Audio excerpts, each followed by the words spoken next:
কি রে অদিতি, ওই ছেলেটা আবার তোকে দেখছে? ওর পিচ্চিটার সাহস তো কম না। চুপ কর রিমঝিম, আমার এমনিতেই মেজাজ খারাপ হয়ে আছে। ওকে আমি আজ একটা শিক্ষা দেব।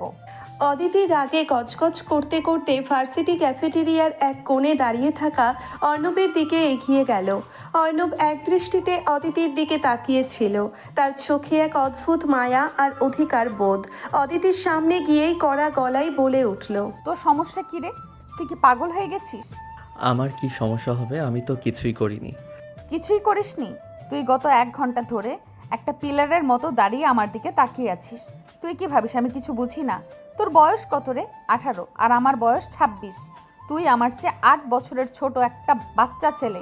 তোর লজ্জা করে না আমার দিকে এভাবে তাকিয়ে থাকতে? আমি তো আপনাকে কোনো ডিস্টার্ব করিনি, আমি শুধু দেখছিলাম। দেখবি কেন? তুই আমাকে দেখবি কেন? তোর ওই চোখগুলো দেখলে আমার গা জ্বলে যায়।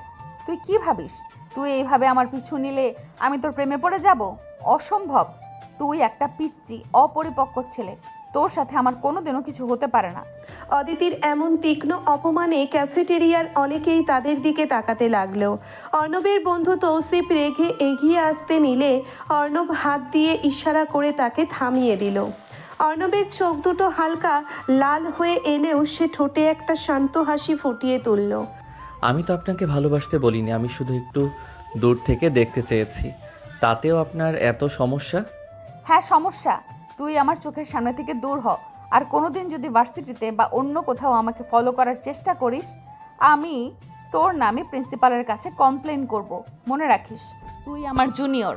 তোর মতো একটা বখাটে ছেলের সাথে কথা বলতেও আমার রুচিতে বাধে।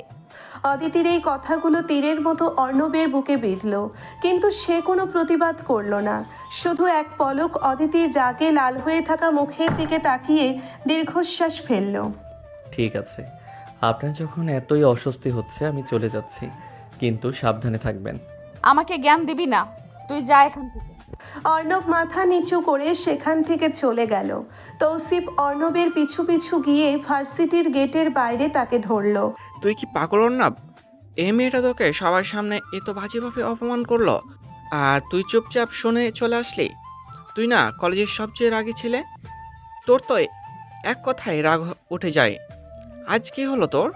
তুই বুঝবি না তৌসিফ, ওর রাগটাও আমার কাছে অনেক দামি। তুই একটা সাইকো। 26 বছরের একটা মেয়ের পেছনে 18 বছরের একটা ছেলে ঘুরছে, এটা মানা যায়? ওই মেয়ে তোকে পাত্তাও দেবে না। ওকে পাত্তাও দিতে হবে না, ও ভালো থাকলেই আমি খুশি। চল এখান থেকে। অর্ণব বাইকে উঠতে যাবে এমন সময় ভার্সিটির এক সিনিয়র ছেলে রাইহান অদিতিকে নিয়ে বাজে মন্তব্য করে উঠল। দোস্ত, মেয়েটার যা ফায়ার! 26 বছর বয়স হলেও মালটা কিন্তু করা। ওর ওই রাগি রাগি চেহারা দেখলেই তো আমার। রাইহানের কথা শেষ হওয়ার আগেই অর্ণব বাইক থেকে লাফ দিয়ে নেমে রাইহানের কলার চেপে ধরল। অর্ণবের চোখের শিরাগুলো রাগে ফুলে উঠল। কি বললি তুই? আরেকবার বল, কুত্তার বাচ্চা। ওই পিচ্ছি হাত ছাড়। তুই জানিস আমি কে? তুই যেই হোস, ওর সম্পর্কে একটা বাজে কথা বললে আমি তোর জিভ টেনে ছিঁড়ে ফেলবো। অর্ণব কোনো কথা না শুনে রাইহানের মুখে সজোরে এক ঘুষি বসিয়ে দিল। রাইহান মাটিতে পড়ে গেলে অর্ণব পাগলের মতো তাকে মারতে লাগলো। তৌসিফ আর আকাশের ছেলেরা অনেক কষ্টে অর্ণবকে আটকাতে লাগলো। অর্ণব ছাড় ওকে, ও তো মরে যাবে। অর্ণব থাম। ওকে ক্ষমা চাইতে বল, না হলে আজ আমি ওকে মেরেই ফেলবো। অর্ণবের রুদ্র মূর্তি দেখে রাইহান ভয়ে কাঁপতে কাঁপতে ক্ষমা চাইল। মাফ করে দে ভাই, আমি আর কোনোদিন ওর দিকে তাকাবো না। ওর নাম তোর মুখে যেন আর কোনো দিন না শুনি। আর কোনো দিন যদি ওর আশেপাশে তোকে দেখি, আমি তোর পা ভেঙে দেব। অর্ণব রাগে ফুঁসতে ফুঁসতে বাইক নিয়ে সেখান থেকে চলে গেল। তৌসিফ অবাক হয়ে অর্ণবের যাওয়ার পথের দিকে তাকিয়ে রইল। সে কিছুতেই মেলাতে পারছে না যে ছেলেটা একটু আগে এত বড় অপমান চুপচাপ সহ্য করলো, সেই আবার ওই মেয়ের জন্য একজনকে খুন করতেও দ্বিধা করলো না। রাত 8টা। ইমতিয়াজ সাহেব ও শফিক সাহেবের যৌথ পরিবার। বিশাল বড় ড্রয়িং রুমে দুই পরিবারের সবাই বসে চা খাচ্ছে। অর্ণব চুপচাপ নিজের রুমে বসে ডায়েরির পাতা উল্টাচ্ছে। একটু পর শেফালি ফুপু ঘরে ঢুকলো। কিরে অর্ণব, তুই সারাদিন ঘরের দরজা বন্ধ করে বসে আছিস কেন? নিচে চল, তোর শফিক আঙ্কেলের মেয়ে অদিতি অফিস থেকে ফিরেছে, সবাই গল্প করছে। আমার ভালো লাগছে না ফুপু, তোমরা গল্প করো। তোর আবার কি হলো? তুই তো অদিতিকে দেখলে এক পায়ে খাড়া থাকিস, আজ কি হলো? বললাম তো ভালো লাগছে না, তুমি যাও এখান থেকে। শেফালি ফুপু মুখ বাঁকিয়ে চলে গেল। অর্ণব একটা দীর্ঘশ্বাস ফেলে বিছানায় শুয়ে পড়ল। হঠাৎ তার মনে পড়ল অদিতির মাইগ্রেনের ব্যথার কথা। ক্লাস বা অফিস থেকে ফিরলে ওর প্রায়ই মাথা ব্যথা করে। অর্ণব তাড়াতাড়ি উঠে রান্নাঘরে গেল। 1 কাপ কড়া কফি আর মাইগ্রেনের ওষুধ নিয়ে সে অদিতির ঘরের সামনে গিয়ে দাঁড়ালো। দরজা হালকা খোলা ছিল। অর্ণব ভেতরে উকি দিয়ে দেখল অদিতি চোখ বন্ধ করে বিছানায় শুয়ে আছে। আসবো?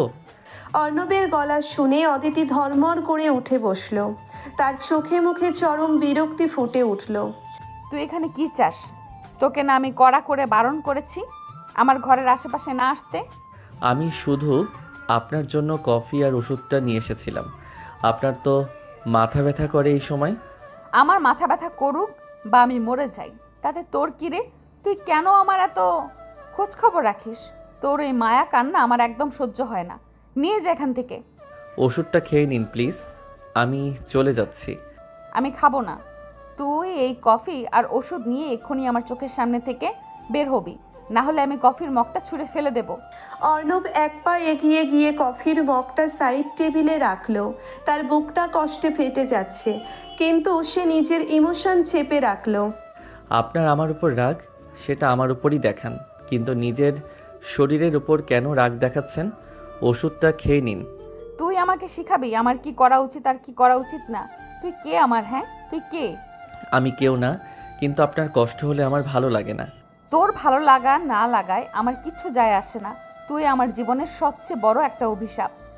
2 বছর আগে তুই আর তোর পরিবার মিলে আমার জীবনটা ধ্বংস করে দিয়েছিস। আমি তোকে কোনোদিনও ক্ষমা করব না অর্ণব, কোনোদিনও না। অদিতির কথায় অর্ণবের চোখ ভিজে আসলো। সে আর কিছু না বলে ধীর পায়ে ঘর থেকে বেরিয়ে গেল। অদিতি রাগে কাঁপতে কাঁপতে কফির মগটা হাতে নিল। কফির গন্ধে তার মাথা ব্যথাটা কিছুটা আরাম পাচ্ছিল। সে বুঝতে পারছে ছেলেটা তাকে কতটা কেয়ার করে। কিন্তু 2 বছর আগের সেই রাতের কথা মনে পড়লেই তার ভেতরটা রাগে জ্বলে ওঠে। অদিতি দরজাটা আটকে দিয়ে বিছানায় বসে পড়ল।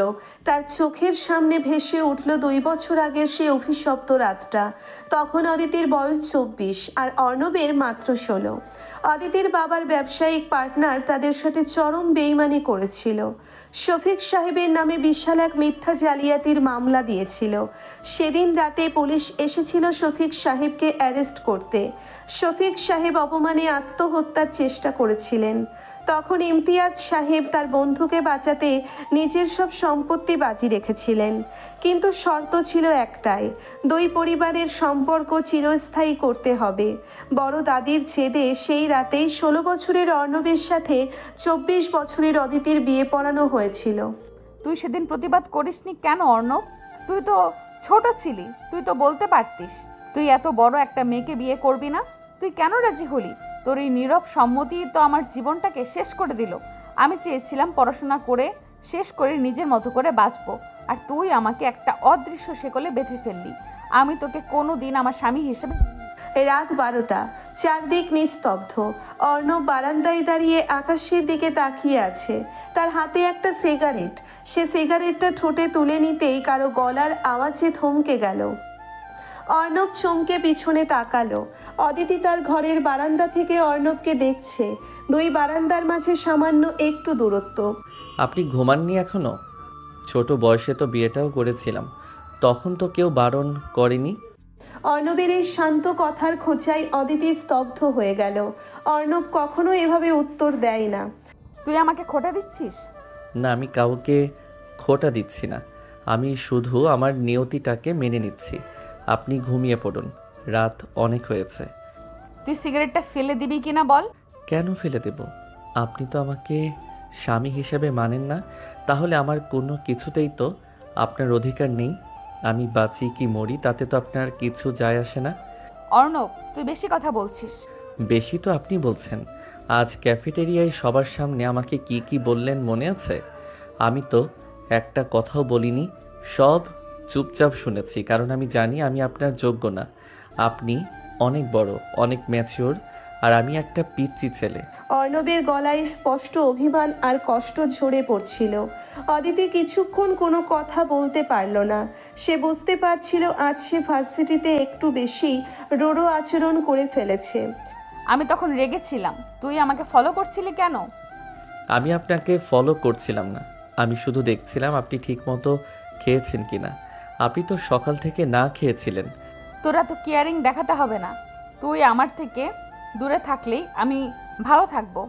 আমি তো দূরেই আছি, 2টা বছর ধরে এই একটা বাড়ির নিচে আছি, কিন্তু কখনো আপনার ঘরে গিয়ে আপনাকে ডিস্টার্ব করিনি। আপনি বলেছিলেন আপনার পড়াশোনা শেষ না হওয়া পর্যন্ত এই বিয়ের কথা কেউ জানবে না। আমি কি কাউকে জানিয়েছি? আপনি বলেছিলেন আপনাকে কখনো স্পর্শ না করতে। আমি কি কখনো করেছি? আমি তো আপনার সব শর্ত মেনে নিয়ে একটা ছায়ার মতো বেঁচে আছি। আর কি চান আপনি? অর্ণবের কথায় অদিতির চোখ দিয়ে এক ফোঁটা পানি গড়িয়ে পড়ল। সে দ্রুত চোখের পানি মুছে নিল যাতে অর্ণব দেখতে না পায়। আমি চাই তুই আমাকে মুক্তি দে, তুই আমাকে ডিভোর্স দিয়ে দে অর্ণব। তুই তোর মতো করে জীবন গুছিয়ে নে আর আমাকে আমার মতো বাঁচতে দে। আমাদের এই সম্পর্কের কোনো ভবিষ্যৎ নেই। সমাজ কোনো দিন এই বয়সের পার্থক্য মেনে নেবে না। ডিভোর্সের কথা শুনে অর্ণবের হাতের সিগারেটটা পড়ে গেল। তার পুরো শরীর মুহূর্তের জন্য কেঁপে উঠল, কিন্তু সে নিজেকে খুব দ্রুত সামলে নিল। মুক্তি? আপনি মুক্তি চান? হ্যাঁ, আমি এই মিথ্যা সম্পর্ক আর বয়ে বেড়াতে পারছি না। ঠিক আছে, আপনি যখন মুক্তি চান আমি আপনাকে মুক্তি দেব, কিন্তু এখন না। যেদিন আমি বুঝবো আপনি নিজের পায়ে দাঁড়াতে পেরেছেন, যেদিন বুঝবো আপনার আর কাউকে দরকার নেই, সেদিন আমি নিজেই আপনার জীবন থেকে সরে যাব। তার আগে পর্যন্ত আপনাকে এই অভিশাপটা সহ্য করতে হবে। অর্ণব আর এক মুহূর্তও সেখানে দাঁড়ালো না। সে দ্রুত বারান্দা থেকে নিজের ঘরে চলে গেল। অদিতি রেলিং ধরে দাঁড়িয়ে রইল। তার বুকের ভেতরটা কেন যেন হু হু করে উঠল। অর্ণব তাকে মুক্তি দিতে রাজি হয়েছে, এটা শুনে তো তার খুশি হওয়ার কথা ছিল, কিন্তু কেন তার চোখে পানি আসছে? কেন মনে হচ্ছে সে তার জীবনের সবচেয়ে দামি কিছু একটা হারিয়ে ফেলতে বসেছে? অর্ণব ঘরের ভেতরে গিয়ে দরজাটা ভেতর থেকে আটকে দিল। সে বিছানায় ধপ করে বসে পড়ল। তার বুকের ভেতরটা ভেঙে চুরমার হয়ে যাচ্ছে। সে 2 হাতে নিজের চুলগুলো খামচে ধরল। সে কখনো অদিতিকে ডিভোর্স দেওয়ার কথা ভাবতে পারে না। অদিতি তার জীবন, তার বেঁচে থাকার একমাত্র কারণ, কিন্তু অদিতির মুখ থেকে আজ ডিভোর্সের কথা শুনে তার মনে হলো কেউ যেন তার কলিজাটা টেনে ছিঁড়ে নিচ্ছে। আমি আপনাকে কিভাবে বোঝাবো অদিতি, আমি আপনাকে কতটা ভালোবাসি? আমি জানি আমার বয়স কম, আমি জানি সমাজ এটা নিয়ে হাসাহাসি করবে, কিন্তু আমার ভালোবাসা তো কম না। আমি তো আপনাকে আমার জীবনের চেয়েও বেশি চেয়েছি। আপনি কেন বোঝেন না? কেন আমাকে এত কষ্ট দেন? অর্ণব বালিশে মুখ গুজে নিঃশব্দে কাঁদতে লাগলো। 18 বছরের একটি ছেলের কাঁধে এত বড় একটা সম্পর্কের ভার, এত না পাওয়া আর এত অপমান, সবকিছু মিলে তাকে কুড়ে কুড়ে খাচ্ছে। পরের দিন সকাল, ডাইনিং টেবিলে সবাই নাস্তা করতে বসেছে। ইমতিয়াজ সাহেব খবরের কাগজ পড়ছেন, শফিক সাহেব চায়ে চুমুক দিচ্ছেন, অদিতি চুপচাপ রুটি খাচ্ছে, তার চোখের নিচে কালি। সারা রাত সেও ঘুমাতে পারেনি। অর্ণব গোসল সেরে ভেজা চুলে ডাইনিংয়ে আসলো। সে অদিতির দিকে একবার তাকালোও না, চুপচাপ গিয়ে নিজের চেয়ারে বসলো। কি রে অর্ণব, আজ এত দেরি করে উঠলি যে? কলেজে যাবি না? না মা, আজ যাব না, আজ একটু কাজ আছে। কিসের কাজ? পড়াশোনা বাদ দিয়ে আবার কি কাজ তোর? তৌসিফের সাথে একটু বাইরে যাব, একটা দরকার আছে। অদিতি আর চোখে অর্ণবের দিকে তাকালো। ছেলেটার মুখটা একদম ফ্যাকাশে হয়ে আছে, চোখগুলো ফোলা ফোলা। অদিতি বুঝতে পারলো অর্ণব রাতে ঘুমায়নি। তা অদিতি মা, তোর অফিসের কি অবস্থা? প্রমোশনের তো একটা কথা চলছিল। হ্যাঁ বাবা, কথা চলছে, হয়তো আগামী মাসেই হয়ে যাবে। প্রমোশন তো হলো, কিন্তু এবার তো বিয়ের কথাটাও ভাবতে হবে। তোর বয়স তো 26 হলো, আর কতদিন এভাবে একা থাকবি? আশিয়া খাতুনের কথা শুনে অর্ণবের হাত থেকে চামচটা প্লেটের ওপর পড়ে গেল। ঠং করে একটা আওয়াজ হলো। ডাইনিং টেবিলের সবাই মুহূর্তের জন্য স্তব্ধ হয়ে গেল। অদিতি চমকে অর্ণবের দিকে তাকালো। অর্ণব দ্রুত চামচটা তুলে নিল। তার হাত কাঁপছে। সরি, হাত থেকে পড়ে গেছে। শফিক, তুমি ওই পাত্রপক্ষের সাথে কথা বলো। ছেলে তো ভালোই, ব্যাংকে চাকরি করে, অদিতির সাথে মানাবেও ভালো। অর্ণব আর বসে থাকতে পারল না। সে খাওয়া রেখে উঠে দাঁড়ালো। কিরে, খাবি না? প্লেটে তো খাবার পড়েই আছে। অর্ণব দ্রুত ডাইনিং রুম থেকে বেরিয়ে গেল। অদিতি অপলক দৃষ্টিতে অর্ণবের যাওয়ার পথের দিকে তাকিয়ে রইল। তার বুকের ভেতরটা মোচড় দিয়ে উঠল। সে জানে অর্ণব কেন উঠে চলে গেল। আশিয়া খাতুন তো জানেন না যে অদিতির বিয়ে হয়ে গেছে, আর সেই স্বামী তাদের চোখের সামনেই বসে আছে। ছেলেটার হয়েছেটা কি? কথায় কথায় এমন রিয়াক্ট করে কেন? বয়সটা তো কম, আস্তে আস্তে ঠিক হয়ে যাবে। অদিতি আর খেতে পারল না। সে প্লেটটা ঠেলে দিয়ে উঠে পড়ল। আমার দেরি হয়ে যাচ্ছে বাবা, আমি অফিসে গেলাম। কিন্তু তুই তো কিছুই খেলি না মা। আমার খিদে নেই। অদিতি ব্যাগটা নিয়ে গ্যারেজের দিকে গেল। সে দেখতে পেল অর্ণব বাইকের ওপর মাথা নিচু করে বসে আছে। অদিতির পা দুটো যেন মাটিতে আটকে গেল। সে ধীর পায়ে অর্ণবের কাছে গেল। তুই কাঁদছিস? অর্ণব চমকে মাথা তুলল। সে দ্রুত চোখ মুছে স্বাভাবিক হওয়ার চেষ্টা করল। না তো, চোখে কিছু একটা পড়েছে। তুই মিথ্যা বলছিস অর্ণব। তুই মায়ের কথা শুনে কষ্ট পেয়েছিস। কষ্ট পাওয়ার কি আছে? আন্টি তো ঠিকই বলেছেন, আপনার তো এবার নিজের সংসার গুছিয়ে নেওয়া উচিত। ব্যাংকে চাকরি করা ম্যাচিওর ছেলে আপনার সাথে পারফেক্ট হবে। তুই এত সহজে মেনে নিলি? মেনে তো আমাকে নিতেই হবে। আমি তো আর আপনার স্বামী হওয়ার যোগ্যতা রাখি না। আমি একটা বখাটে পিচ্চি ছেলে। অর্ণবের কথায় এতটাই অভিমান লুকিয়ে ছিল যে অদিতির নিজেরই নিজেকে অপরাধী মনে হতে লাগলো। সে হাত বাড়িয়ে অর্ণবের হাতটা ধরতে গেল, কিন্তু অর্ণব হাতটা সরিয়ে নিল। আমাকে ছুবেন, ফিক্স করবেন না। আমি আপনার কেউ না। আপনি অফিসে যান, আপনার দেরি হয়ে যাচ্ছে। অর্ণব বাইক স্টার্ট দিয়ে অদিতিকে একা ফেলে রেখে দ্রুত সেখান থেকে বেরিয়ে গেল। অদিতি শূন্য দৃষ্টিতে গ্যারেজের দরজার দিকে তাকিয়ে রইল। আজ প্রথমবার তার মনে হলো সে হয়তো অর্ণবকে খুব বেশি কষ্ট দিয়ে ফেলেছে। ছেলেটার চোখ ভরা অভিমান আর বুক ভরা ভালোবাসা অদিতির মনের শক্ত দেওয়ালটাকে একটু একটু করে নাড়িয়ে দিচ্ছে। আমি কি আসলে অনেক বড় ভুল করছি? ছেলেটা তো আমাকে পাগলের মতো ভালোবাসে, কিন্তু সমাজ, বয়স, এগুলো কি আমি কিভাবে অস্বীকার করব? না না অদিতি, তুই দুর্বল হতে পারিস না। অর্ণব তোর জন্য না, তোকে শক্ত হতে হবে। অদিতি একটা দীর্ঘশ্বাস ফেলে নিজের গাড়িতে উঠে বসলো, কিন্তু তার মন পড়ে রইল ওই রাগী, জেদি আর অভিমানী ছেলেটার কাছে, যে তাকে নিজের জীবনের চেয়েও বেশি ভালোবাসে। গত দুদিন ধরে অর্ণব অদিতির সাথে একটা কথাও বলেনি। এমনকি অদিতির সামনে পড়লেও সে না দেখার ভান করে পাশ কাটিয়ে চলে যায়। অর্ণবের এই হঠাৎ পরিবর্তন অদিতির ভেতরে এক অদ্ভুত শূন্যতা তৈরি করেছে। আজ শুক্রবার, দুই পরিবারের সবাই মিলে বাড়িতেই ছোটোখাটো একটা গেট টুগেদারের আয়োজন করেছে। আরিয়ানের স্ত্রী স্নিগ্ধা রান্নাঘরে ব্যস্ত। অদিতি ড্রয়িং রুমে বসে ল্যাপটপে কাজ করছিল, কিন্তু তার চোখ বারবার সিঁড়ির দিকে যাচ্ছিল। অর্ণব সকাল থেকে বাইরে এখনো ফেরেনি। কিরে অদিতি, কাজ বাদ দিয়ে বারবার দরজার দিকে কি দেখছিস? কারো আসার কথা আছে নাকি? থুর ভাবি, কেউ আসবে কেন? আমি তো এমনিই দেখছিলাম। তুমি এত বকবক না করে কাজের দিকে মন দাও তো। ওমা, আমি আবার কি করলাম? তুই যে সকাল থেকে একটা ঘোরের মধ্যে আছিস সেটা আমি ঠিকই বুঝতে পারছি। তা অর্ণব ভাইয়া কোথায় রে? সকাল থেকে তো ছেলেটাকে দেখছি না। ওই বখাটে ছেলে কোথায় যায় না যায় সব খবর কি আমি রাখবো নাকি? ওর যেখানে খুশি যাক। মুখে মুখে তো খুব বলিস বখাটে, কিন্তু ছেলেটা তোকে যা ভালোবাসে না, আমি তো অবাক হই। 18 বছরের একটা ছেলের এত ম্যাচিউর কিভাবে হতে পারে? ভাবি, তুমি ওর সম্পর্কে কিছু জানো না। ও একটা জেদি আর ইনম্যাচিউর ছেলে। ওর কথা বাদ দাও তো। ঠিক এমন সময় দরজার কলিং বেল বেজে উঠল। অদিতি তড়িঘড়ি করে উঠে গিয়ে দরজা খুলতেই দেখল অর্ণব দাঁড়িয়ে আছে। অর্ণবের চুল উস্কো খুস্কো, চোখগুলো লাল। সে অদিতির দিকে এক পলক তাকালো, কিন্তু কোনো কথা না বলে সোজা নিজের ঘরের দিকে পা বাড়ালো। এই যে নবাবজাদা, সারাদিন কোথায় টোটো করে ঘুরে আসা হলো? আমার বন্ধুদের সাথে ছিলাম। বন্ধুদের সাথে নাকি অন্য কোথাও? চোখে মুখের এই অবস্থা কেন তোর? তুই কি আবার? আমি কি নেশা করেছি? আপনার কি মনে হয় আমি নেশা করি? আমি কি করে জানবো তুই কি করিস? তোর মতো ছেলেদের তো কোনো ঠিক ঠিকানা নেই। ঠিক বলেছেন, আমার কোনো ঠিক ঠিকানা নেই। আমি তো রাস্তার বখাটে ছেলে ভাই, তাই আমার খোঁজ না নিলেও আপনার চলবে। অর্ণব আর এক মুহূর্ত সেখানে না দাঁড়িয়ে নিজের ঘরে ঢুকে সজোরে দরজা আটকে দিল। অদিতি দরজার বাইরে দাঁড়িয়ে রইল।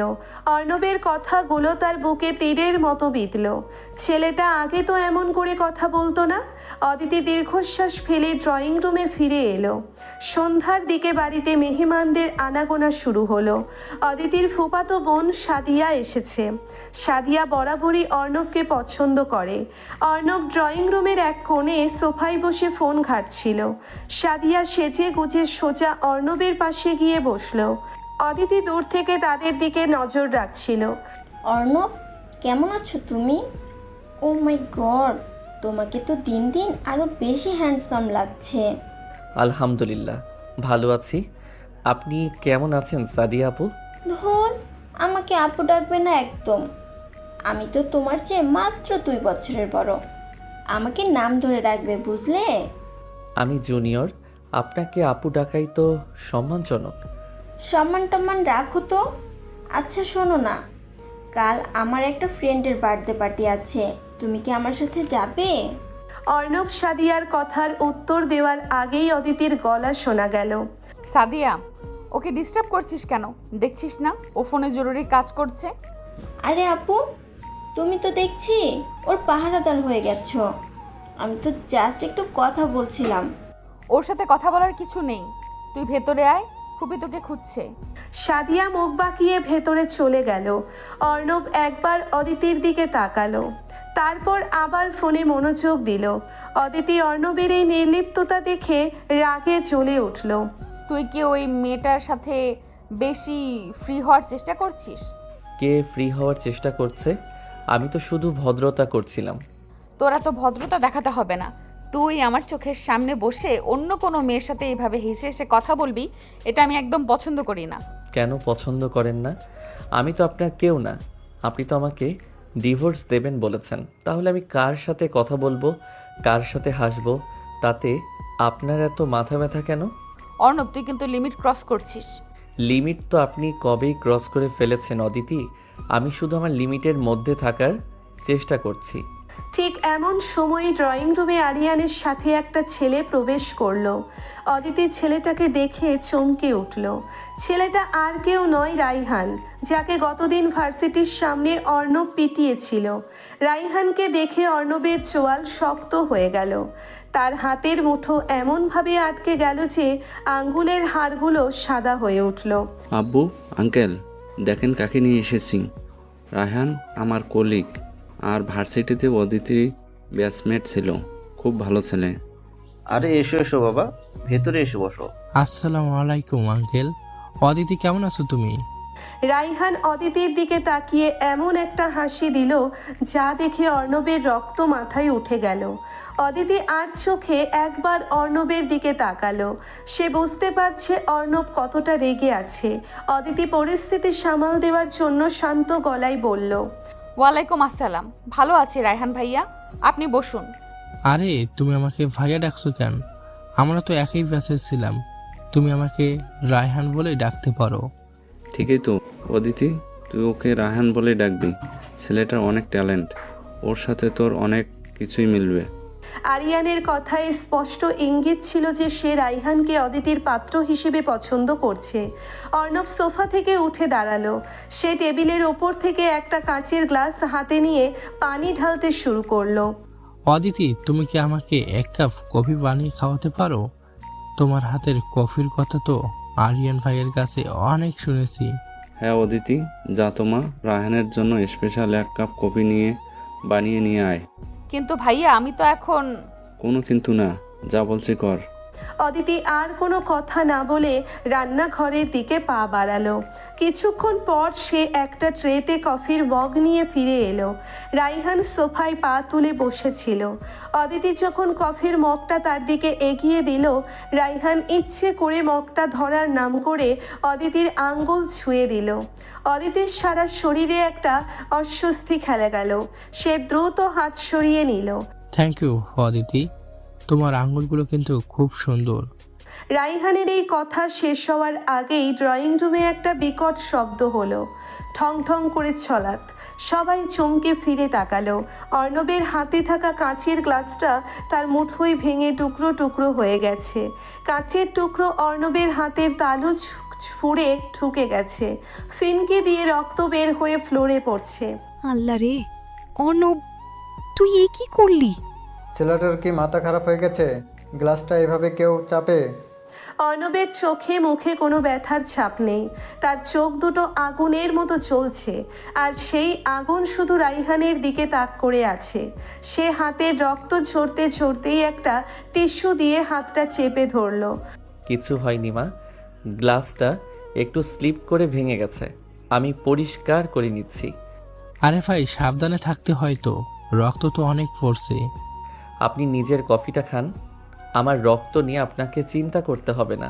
অর্ণব আর এক মুহূর্ত সেখানে দাঁড়ালো না। সে গ্লাসের টুকরোগুলো একপাশে সরিয়ে রেখে হনহন করে নিজের ঘরের দিকে চলে গেল। অদিতির বুকের ভেতরটা ধক করে উঠল। সে বুঝতে পারছে অর্ণব কেন এত রেগে গেছে। রাইহানের স্পর্শ অর্ণব সহ্য করতে পারেনি। অদিতি আর এক মুহূর্ত সেখানে দাঁড়াতে পারল না। ছেলেটা দিন দিন বেয়াদবি বাড়ছে। অদিতি তুই দাঁড়া, আমি ওকে দেখে আসছি। না ভাইয়া, তুমি বসো, আমি দেখছি। অদিতি দ্রুত ফার্স্ট এইড বক্সটা নিয়ে অর্ণবের ঘরের দিকে ছুটে গেল। ঘরের দরজা ভেজানো ছিল। অদিতি ভেতরে ঢুকে দেখলো অর্ণব বেসিনের সামনে দাঁড়িয়ে কলের নিচে হাত ধরে আছে। পানির সাথে মিশে লাল রক্ত বেসিনের গর্ত দিয়ে নেমে যাচ্ছে। অর্ণব দাঁতে দাঁত চেপে ব্যথা সহ্য করছে। অদিতি দ্রুত গিয়ে বেসিনের কলটা বন্ধ করে দিল। আপনি এখানে কেন এসেছেন? যান, আপনার রাইহানের কাছে যান, ওকে কফি বানিয়ে খাওয়ান, ওর সাথে গল্প করুন। তুই কি পাগল হয়ে গেছিস? হাত থেকে এত রক্ত পড়ছে আর তুই ফালতু কথা বলছিস? হাত দেখা আমাকে। অদিতি জোর করে অর্ণবের হাতটা টেনে নিল। কাছের কয়েকটা ছোট টুকরো এখনো হাতের তালুতে গেঁথে আছে। অদিতি একটা চিমটি দিয়ে খুব সাবধানে কাছের টুকরোগুলো বের করতে লাগলো। অর্ণব ব্যথায় চোখ কুঁচকে ফেললেও একটা শব্দও করল না। সে একদৃষ্টিতে অদিতির চিন্তিত মুখের দিকে তাকিয়ে রইল। ব্যথায় মরে যাচ্ছিস, তাও জেদ কমছে না, তাই না? কেন করলি এমন? কাজ ভেঙেছে বলে এত দরদ দেখাচ্ছেন, আর যে বুকের ভেতরটা প্রতিদিন ভেঙে টুকরো টুকরো হচ্ছে সেটার বেলা? তুই আবার ওই একই কথা শুরু করলি? আমি একই কথা বলবো অদিতি। অন্য একটা ছেলে আপনার দিকে লোভী দৃষ্টিতে তাকাবে, আপনার হাত স্পর্শ করবে, আর আমি স্বামী হয়ে সেটা দাঁড়িয়ে দাঁড়িয়ে দেখব? এতটা সস্তা আমি নই। তুই আমার স্বামী নো স্বর্ণ, তুই শুধু কাগজে কলমে আমার সাথে যুক্ত। আমি তোকে কখনোই সেই অধিকার দেইনি। অদিতির এই কথায় অর্ণব আর নিজেকে ধরে রাখতে পারল না। সে তার ভালো হাতটা দিয়ে অদিতির কোমর পেঁচিয়ে ধরে এক ঝটকায় তাকে নিজের বুকের সাথে মিশিয়ে ফেলল। অদিতি চমকে উঠে অর্ণবের বুকে হাত রেখে তাকে দূরে ঠেলতে চাইল, কিন্তু অর্ণবের শক্তির কাছে সে পারল না। অর্ণব অদিতিকে ধাক্কা দিয়ে দেওয়ালের সাথে চেপে ধরল। তাদের দুজনের মাঝখানে আর কোনো দূরত্ব রইল না। অধিকার দেননি? অধিকার দেননি মানে কি? 2 বছর আগে যেদিন আপনার বাবার গলায় দড়ি পড়ার অবস্থা হয়েছিল, সেদিন আপনার পুরো পরিবার রাস্তায় বসার উপক্রম হয়েছিল। সেদিন এই 18 বছরের ছেলেটাই নিজের জীবনের সব স্বপ্ন বিসর্জন দিয়ে আপনাকে বিয়ে করেছিল। সেদিন তো একবারও বলেননি যে আমি ছোট, আমি অযোগ্য। ছাড় আমাকে অর্ণব, তুই আমাকে ব্যথা দিচ্ছিস। ব্যথা তো আপনি আমাকে দিচ্ছেন অদিতি, প্রতিদিন প্রতি মুহূর্তে। আপনি কি ভাবেন আমি পাথর? আমার অনুভূতি নেই? ওই রায়হান ছেলেটা আপনার দিকে কিভাবে তাকাচ্ছিল সেটা আপনি দেখেননি? ও আপনার হাত ধরলো আর আপনি চুপ করে থাকলেন। ও ইচ্ছাকৃতভাবে ধরেনি অর্ণব, কফির মগ নিতে গিয়ে লেগে গেছে। তুই শুধু শুধু সিন ক্রিয়েট করছিস। ইচ্ছাকৃতভাবে ধরেনি। আমি ছেলে হয়ে একটা ছেলের চোখের ভাষা বুঝি না? ও আপনাকে ভোগ করার দৃষ্টিতে দেখছিল অদিতি, আর সেটা আমি বেঁচে থাকতে কখনো হতে দেব না। আপনি আমার বউ। হ্যাঁ, আমি বয়সে ছোট হতে পারি, কিন্তু আমার অধিকার কারো চেয়ে কম নয়। অর্ণবের চোখের দিকে তাকিয়ে অদিতির বুকটা কেঁপে উঠল। ছেলেটার চোখে যে কি পরিমাণ পাগলামি আর ভালোবাসা লুকিয়ে আছে সেটা দেখে অদিতির নিঃশ্বাস আটকে আসার উপক্রম হলো। অর্ণবের বুকের ওঠানামা অদিতির গায়ে এসে লাগছে। তুই তুই আমাকে ডিভোর্স দিবি বলেছিলি। হ্যাঁ বলেছিলাম, যেদিন আপনি নিজের পায়ে দাঁড়াবেন সেদিন দেব, কিন্তু তার আগে পর্যন্ত আপনি শুধু আমার। অন্য কোনো পুরুষ যদি আপনার দিকে হাত বাড়ায় আমি তার হাত কেটে নেব। অর্ণব ধীরে ধীরে অদিতির মুখের কাছে এগিয়ে গেল। তার গরম নিঃশ্বাস অদিতির মুখে আছড়ে পড়ছে। অদিতির চোখ বন্ধ করে ফেলল, তার শরীর থরথর করে কাঁপছে। অর্ণব অদিতির কপালে আলতো করে নিজের ঠোঁট ছুঁয়ে দিল। একটা দীর্ঘ চুম্বন, যাতে মিশেছিল হাজারো অভিযোগ আর না পাওয়া ভালোবাসা। আমাকে এতটা কষ্ট দেবেন না অদিতি, আমি হয়তো মরেই যাব। অর্ণব ধীরে ধীরে অদিতিকে ছেড়ে দিয়ে এক পা পিছিয়ে গেল। অদিতির চোখ দিয়ে টপ টপ করে পানি পড়তে লাগলো। সে মাথা নিচু করে ফার্স্ট এইড বক্স থেকে ব্যান্ডেজ বের করে অর্ণবের হাতে শক্ত করে বেঁধে দিল।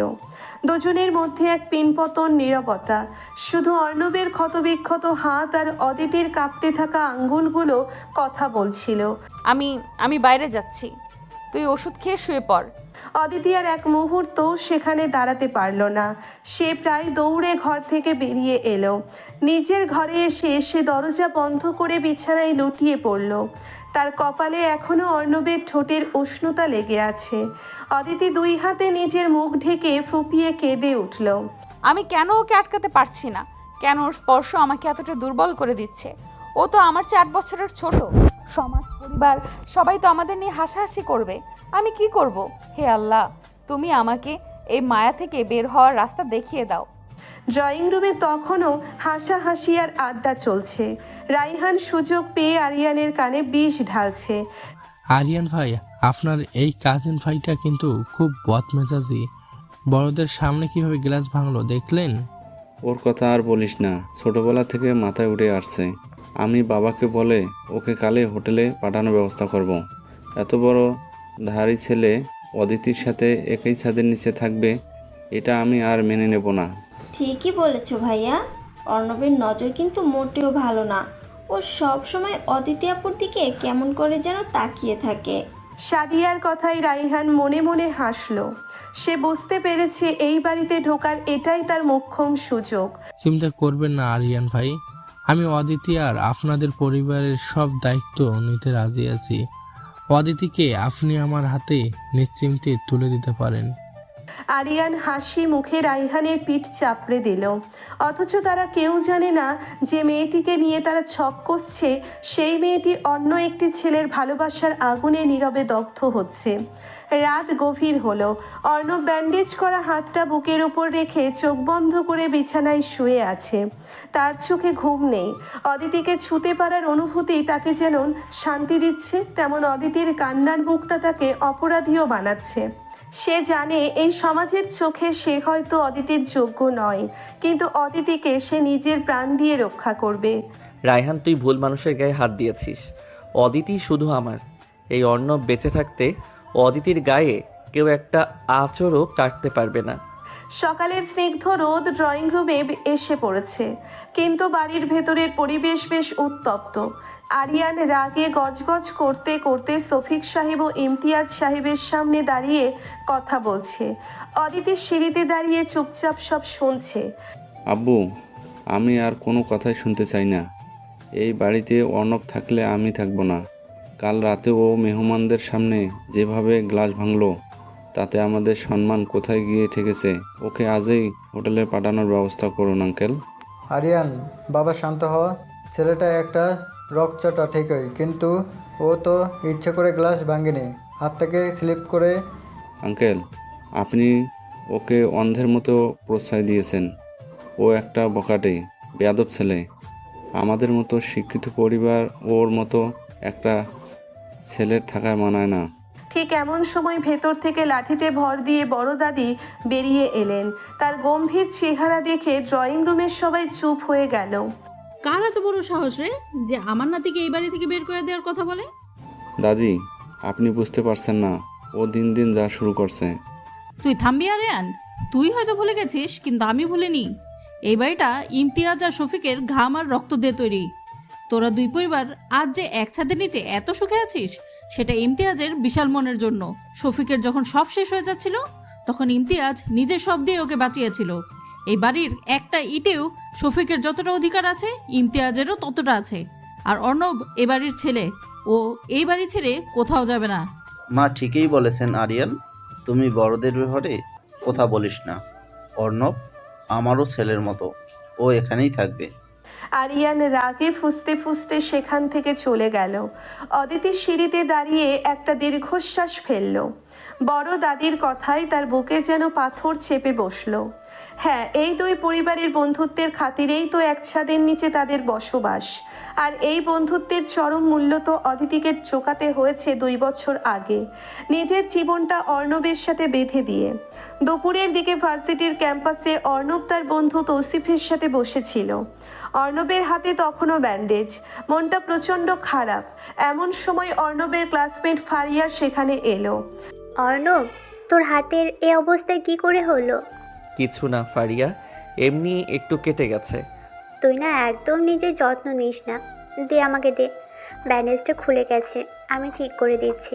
ফারিয়া অর্ণবের হাতটা নিচের হাতে নিয়ে খুব যত্ন করে ব্যান্ডেজটা ঠিক করতে লাগলো। অর্ণব কোনো বাধা দিল না, সে অন্যমনস্ক হয়ে অদিতির কথাই ভাবছিল।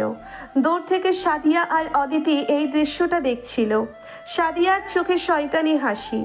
দেখলে আপু, আমি তোমাকে আগেই বলেছিলাম না, অর্ণব ছেলেটা মোটেও সুবিধের না, ওর চরিত্র খুব খারাপ। ওই দেখো ফারিয়ার সাথে কিভাবে হাত ধরাধরি করে বসে আছে। ওর চরিত্র খারাপ সেটা তো আমি জানি, কিন্তু ভার্সিটির ভেতরে এইসব নোংরামি করার কি দরকার? আরে আপু, কাল রাতে তোমাকে কত জ্ঞান দিচ্ছিল রায়হান ভাইয়ের ব্যাপারে, আর এখন নিজে কি করছে দেখো। আসলে ও তোমাকে চোখে চোখে রাখে যাতে তুমি ওর আসল রূপ ধরতে না পারো। সাদিয়ার কথায় অদিতির বুকের ভেতরটা রাগে আর এক মুহূর্ত ঈর্ষায় জ্বলে উঠল। যে ছেলেটা কাল রাতে তাকে ছোঁয়ার অধিকার নিয়ে এত কথা বলল, সে আজ অন্য একটা মেয়ের হাত ধরে বসে আছে। অদিতির মনে হলো কেউ যেন তার বুকে সূচ ফুটিয়ে দিচ্ছে। সে হনহন করে সেখান থেকে চলে গেল। সাদিয়া মুচকি হেসে রাইহানকে কল দিল। হ্যালো রায়হান ভাই, কাজ হয়ে গেছে। আপুর মনে অর্ণবের প্রতি সন্দেহ আমি ঢুকিয়ে দিয়েছি, এবার বাকি কাজটা আপনার। Thank you Sadia. আজ বিকালে আমি অদিতিকে এমন একটা পরিস্থিতিতে ফেলবো যেখানে অর্ণব রিয়াক্ট করতে বাধ্য হবে, আর সেই সুযোগে অর্ণবকে অদিতির চোখের সামনে আমি একদম ভিলেন বানিয়ে দেব। বিকালবেলা ভার্সিটির পেছনের দিকটা বেশ নিরিবিলি। অদিতি একটা বেঞ্চে বসে ল্যাপটপে অ্যাসাইনমেন্ট করছিল। তার মনটা প্রচণ্ড বিক্ষিপ্ত। বারবার ফারিয়া আর অর্ণবের দৃশ্যটা চোখের সামনে ভাসছে। এমন সময় রাইহান সেখানে এসে হাজির হলো। অদিতি, তুমি এখানে একা বসে আছো? হ্যাঁ রায়হান ভাইয়া, একটু কাজ ছিল। কালকের ঘটনার পর থেকে আমার খুব খারাপ লাগছে অদিতি। অর্ণব ছেলেটার যেভাবে গ্লাস ভাঙলো, আমি ভয় পেয়ে গিয়েছিলাম। ও তোমাকেও তো খুব ডিস্টার্ব করে, তাই না? ওর কথা বাদ দিন তো ভাইয়া, আমার এমনিতেই মাথা ব্যথা করছে। মাথা ব্যথা করছে? দাও আমি একটু মাসাজ করে দেই। অদিতি কিছু বোঝার আগেই রাইহান অদিতির পেছনে গিয়ে তার কাঁধে হাত রাখলো। অদিতির সারা শরীর রিরি করে উঠল। সে দ্রুত উঠে দাঁড়াতে চাইল, কিন্তু রাইহান তার কাঁধ শক্ত করে চেপে ধরল। রায়হান ভাইয়া কি করছেন? হাত ছাড়ুন আমার। আরে অদিতি রিল্যাক্স, আমি তো শুধু একটু। রাইহানের কথা শেষ হওয়ার আগেই একটা প্রচণ্ড শক্তিশালী হাত রাইহানের কলার চেপে ধরে তাকে শূন্যে তুলে আছড়ে ফেললো মাটিতে। অদিতি চমকে তাকিয়ে দেখলো অর্ণব দাঁড়িয়ে আছে। অর্ণবের চোখ দুটো যেন চলন্ত অঙ্গার, নাকের পাটা ফুলছে, তার ব্যান্ডেজ করা হাত থেকে আবার রক্ত চুইয়ে পড়ছে। তোকে না আমি বলেছিলাম ওর আশেপাশে না আসতে? তোর এত বড় সাহস, তুই ওর গায়ে হাত দিস? অর্ণব পাগলের মতো রাইহানের উপর ঝাঁপিয়ে পড়ল। একের পর এক ঘষি পড়তে লাগলো রাইহানের মুখে। রাইহান নাকমুখ দিয়ে রক্ত বের হয়ে ফ্লোরে ভাসতে লাগলো। অর্ণব কি করছিস তুই? ছেড়ে দে ওকে, ও মরে যাবে। ওকে আজ আমি মেরেই ফেলবো। ওর এত বড় স্পর্ধা, সে আমার স্ত্রীর গায়ে হাত দেয়। অর্ণবের চিৎকার শুনে আশেপাশের অনেক স্টুডেন্ট জড়ো হয়ে গেল। সাদিয়াও দৌড়ে এলো সেখানে। সবাই মিলে অনেক কষ্টে অর্ণবকে আটকালো। রাইহান মাটি থেকে উঠে দাঁড়ালো। সে বুঝতে পারলো এটাই সুযোগ। সবাই দেখেন, এই ছেলেটা একটা সাইকো। আমি তো শুধু অদিতির সাথে কথা বলছিলাম, ও এসে আমাকে পাগলের মতো মারতে শুরু করলো। অর্ণব, তুই এতটা নীচ? রায়হান ভাই তোকে তোর আর ফারিয়ার নোংরামির কথা জিজ্ঞেস করেছিল বলে তুই ওনাকে এভাবে মারলি? কিসের নোংরামি? আমি ফারিয়ার সাথে কি করেছি? তুই সাধু সাজিস না অর্ণব। আজ সকালে আমি আর অদিতি আপু দেখেছি ফারিয়া কিভাবে তোর হাত ধরে বসেছিল। তুই নিজে চরিত্রহীন, আর তাই তুই রায়হান ভাইয়ের মতো একজন ভালো মানুষের গায়ে হাত তুললি। সাদিয়ার কথা শুনে অর্ণব স্তব্ধ হয়ে অদিতির দিকে তাকালো। অদিতি তখন রাগে কাঁপছে। ফারিয়ার সাথে অর্ণবকে দেখার পর থেকেই তার মাথায় আগুন জ্বলছিল। আর এখন রাইহানকে এভাবে মারধর করাটা অদিতি কিছুতেই মেনে নিতে পারলো না। তুই এতটা জঘন্য অর্ণব।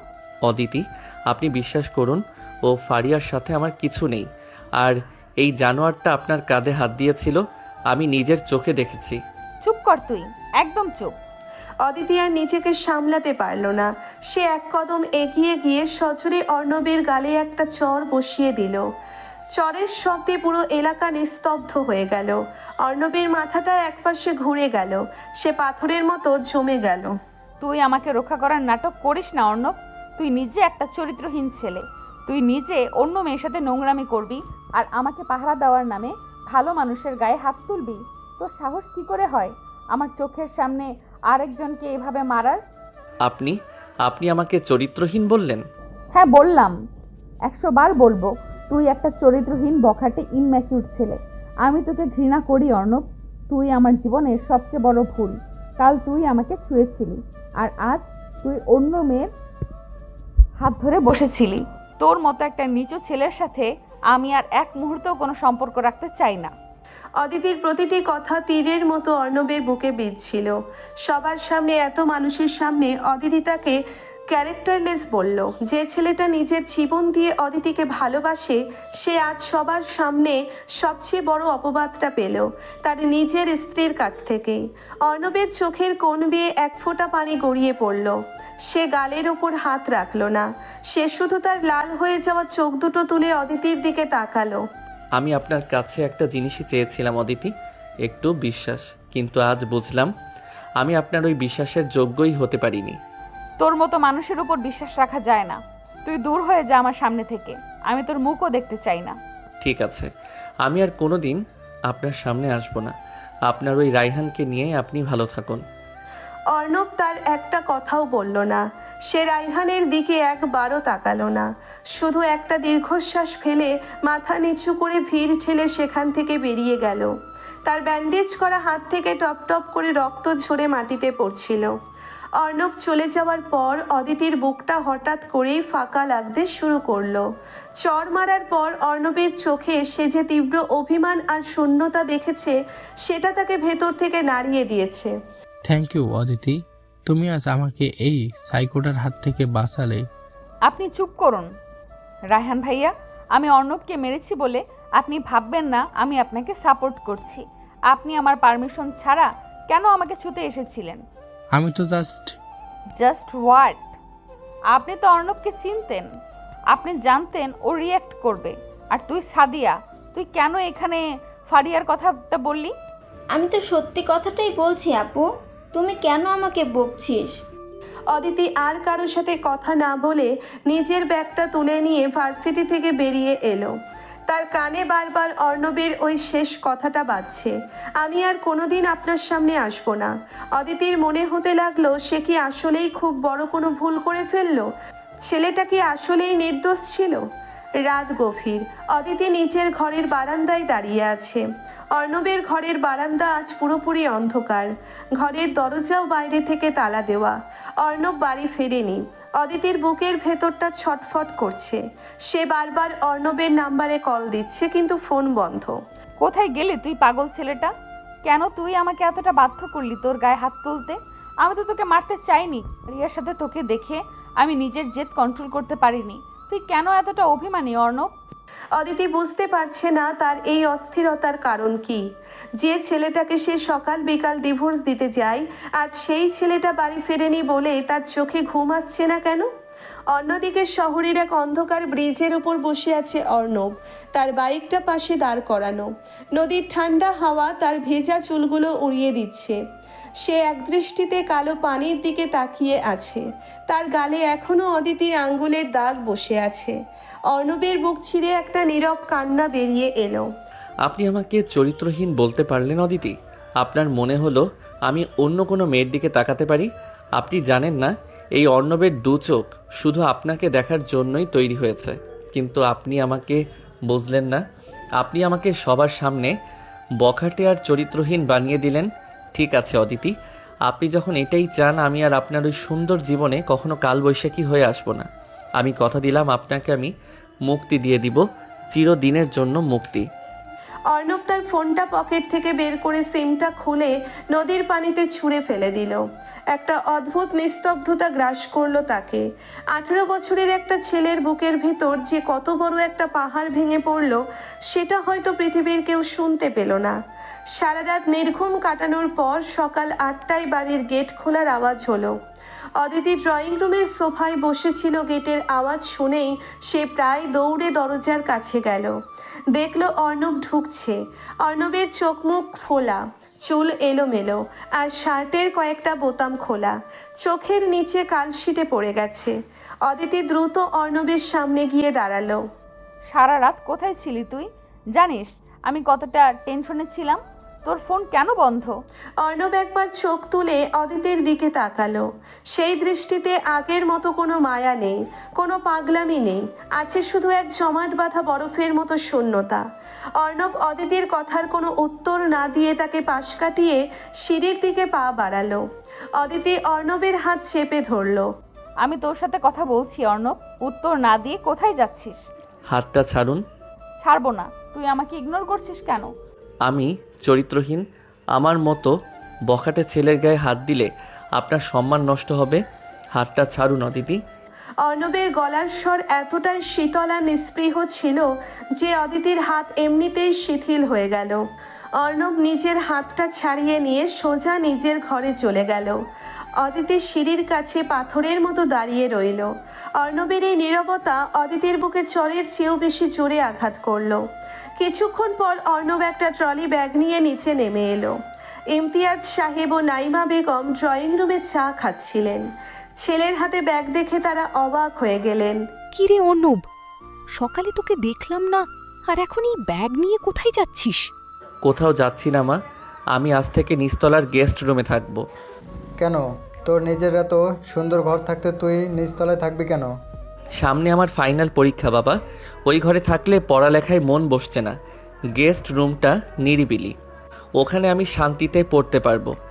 অদিতি দূর থেকে সব শুনছিল। সে ভালো করেই জানে পড়ালেখাটা শুধু একটা অজুহাত। আসলে অর্ণব অদিতির চোখের সামনে থেকে চিরতরে দূরে সরে যেতে চাইছে। অদিতির বুকের ভেতরটা হাহাকার করে উঠল। সে দ্রুত অর্ণবের সামনে গিয়ে দাঁড়ালো। তুই ঘর চেঞ্জ করছিস কেন? আমি বাবা মাকে কারণটা বলেছি, আপনাকে কৈফিয়ত দেওয়ার কোনো প্রয়োজন আমি মনে করি না। তুই জেদ করছিস অর্ণব। কালকের ঘটনার জন্য তুই আমাকে শাস্তি দিচ্ছিস। শাস্তি দেওয়ার অধিকার তো আমার নেই অদিতি, আমি শুধু নিজের জায়গাটা চিনে নিয়েছি। Excuse me. অর্ণব ব্যাগটা নিয়ে গেস্ট রুমে ঢুকে ভেতর থেকে দরজা আটকে দিল। অদিতি দরজার বাইরে দাঁড়িয়ে একটা দীর্ঘশ্বাস ফেলল। ছেলেটার বকাঝকা, পাগলামি আর জেলাসি দেখতে দেখতে অদিতি এতটাই অভ্যস্ত হয়ে গিয়েছিল যে আজ অর্ণবের এই পাথর রূপ তাকে ভেতর থেকে ভেঙে দিচ্ছে। দুপুরে ভার্সিটিতে অদিতির মন একদমই বসছিল না। সেই লাইব্রেরিতে বসে ল্যাপটপে কাজ করার ভান করছিল, কিন্তু বারবার চোখের সামনে অর্ণবের শূন্য দৃষ্টিটা ভেসে উঠছিল।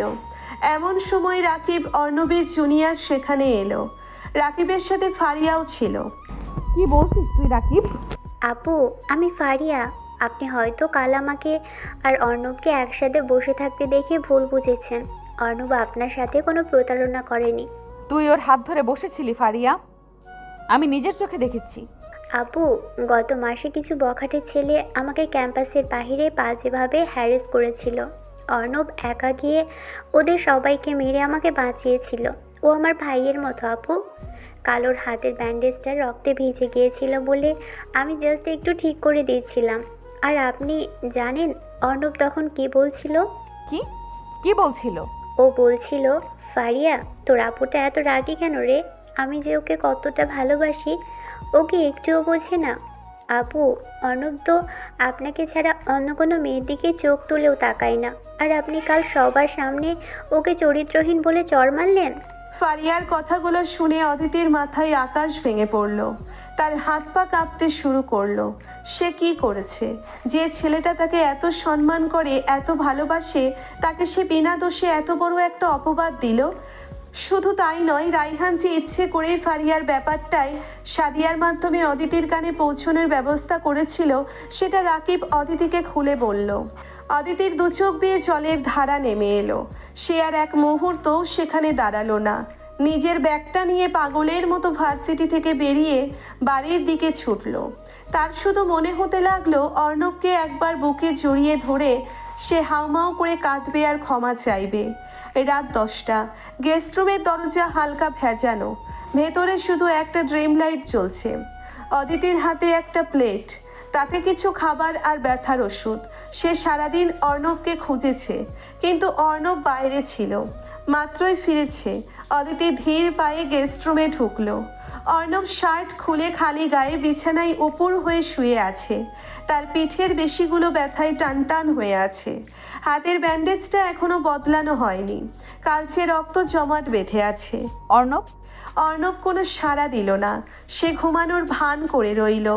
অদিতি প্লেটটা সাইড টেবিল রেখে অর্ণবের বিছানায় বসলো। তার বুকটা ধুকভুক করছে। সে খুব সাবধানে তার নরম হাতটা অর্ণবের চুলের ভেতর ঢুকিয়ে দিল। অর্ণবের শরীরটা একবার কেঁপে উঠল, কিন্তু সে চোখ খুলল না।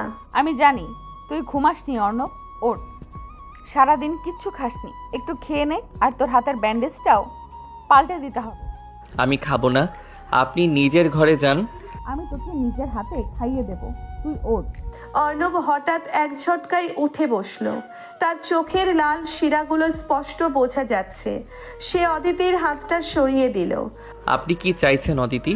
কাল সবার সামনে আমাকে অপমান করলেন, আমার চরিত্র নিয়ে কথা বললেন, আমাকে দূরে চলে যেতে বললেন।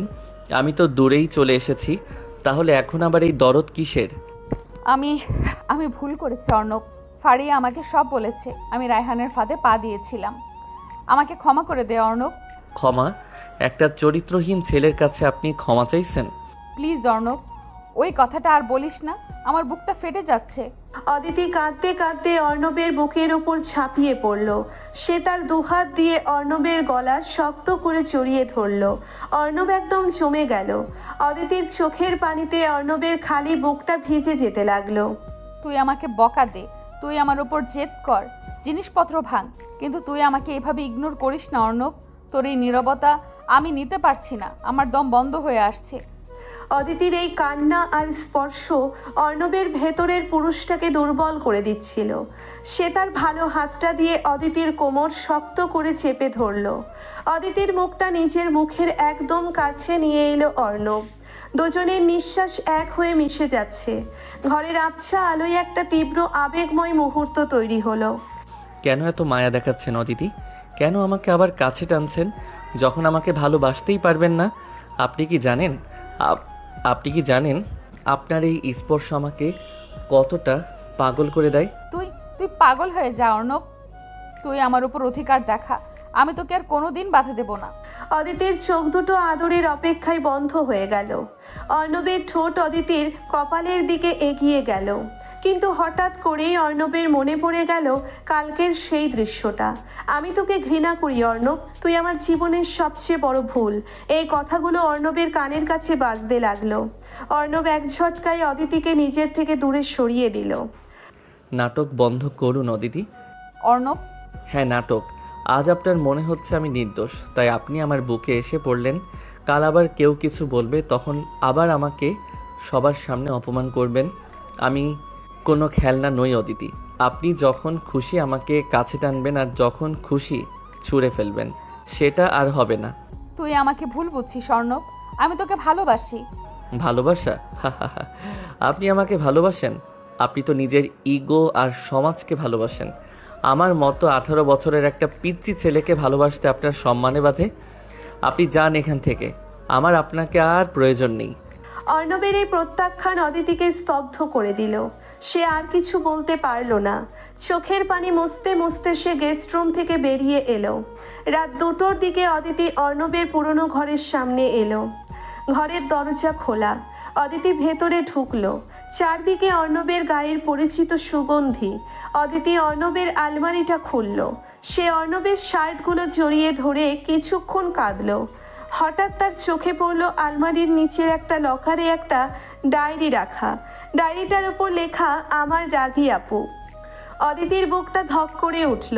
সে ডায়েরিটা হাতে নিয়ে বিছানায় বসলো। পাতা উল্টাতেই দেখলো সেখানে শুধু অদিতিকে নিয়েই লেখা। অর্ণব তার মনের সব কথা, সব না পাওয়া এই ডায়েরিতে লিখে রেখেছে। 15 মার্চ। আজ ওকে নীল শাড়িতে যা সুন্দর লাগছিল, ইচ্ছে করছিল সারা দুনিয়ার চোখ থেকে ওকে লুকিয়ে রাখি, কিন্তু আমি তো ওর কাছে একটা পিচ্চি ছাড়া আর কিছু না। ও আমাকে বকলেও আমার খুব ভালো লাগে। ওর ওই রাগী মুখটা আমি সবচেয়ে বেশি ভালোবাসি। 12 আগস্ট। আজ শফিক আঙ্কেলকে পুলিশ ধরে নিয়ে যাচ্ছিল। আঙ্কেল অপমানে সুইসাইড করতে নিয়েছিল। বাবা নিজের সব সম্পত্তি দিয়ে আঙ্কেলকে বাঁচালো, কিন্তু দাদি শর্ত দিল ওকে আর আমাকে বিয়ে করতে হবে। আমি জানি অদিতি আমাকে স্বামী হিসেবে কোনো দিন মানবে না। ও অনেক বড়, অনেক শিক্ষিত। আমি ওর জীবনটা নষ্ট করে দিলাম, কিন্তু উপায় ছিল না। আমি যদি রাজি না হতাম, ওর পরিবার রাস্তায় বসে যেত। অদিতি, আপনি আমাকে ঘৃণা করুন, তাতে আমার কোনো আক্ষেপ নেই, কিন্তু আমি সারা জীবন ছায়ার মতো আপনাকে পাহারা দিয়ে যাব। 17 সেপ্টেম্বর। আজ ওই ফারহান কুকুরটা ওর দিকে বাজে নজরে তাকাচ্ছিল। আমার ইচ্ছে করছিল ওর চোখ দুটো উপড়ে ফেলি। অদিতি আমার উপর রেগে গেল, আমাকে সবার সামনে চরিত্রহীন বলল। আমার হাত দিয়ে রক্ত পড়ছিল, কিন্তু ওর ওই একটা কথায় আমার কলিজাটা মনে হলো কেউ চিড়ে ফেললো। আমি আর পারবো না, আমি এবার ওকে মুক্তি দিয়ে দিব। ডায়েরির পাতাগুলো অদিতির চোখের পানিতে ভিজে একাকার হয়ে গেল। সে ডায়েরিটা বুকের সাথে শক্ত করে চেপে ধরে ফুপিয়ে ফুপিয়ে কাঁদতে লাগলো। হে আল্লাহ, আমি এ কী করেছি?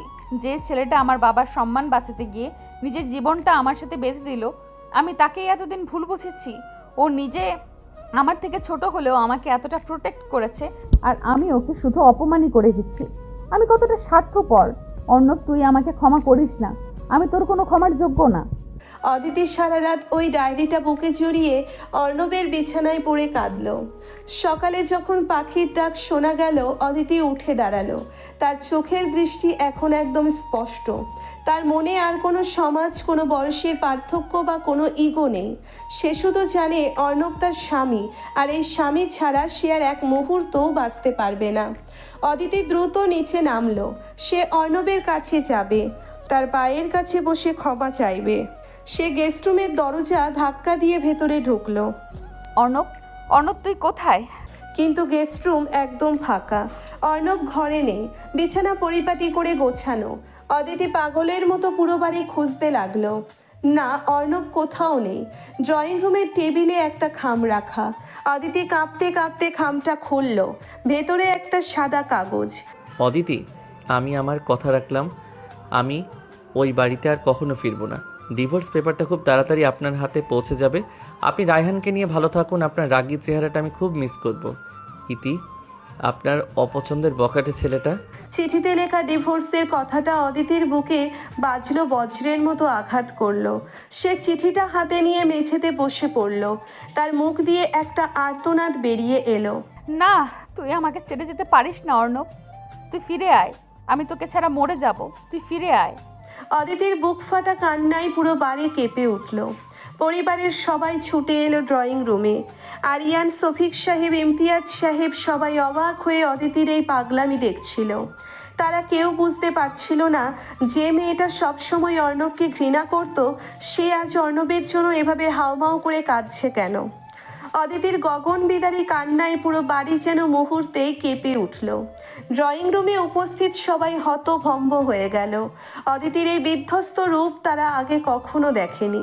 যে মেয়েটা সবসময় কাঠখোট্টা রাগী আর নিজের ইগো নিয়ে থাকে, সে আজ ফ্লোরে বসে একটা কাগজের টুকরো বুকে চেপে হাউমাউ করে কাঁদছে। আরিয়ান দৌড়ে এসে অদিতির কাঁধ ধরল। অদিতি, কি হয়েছে তোর?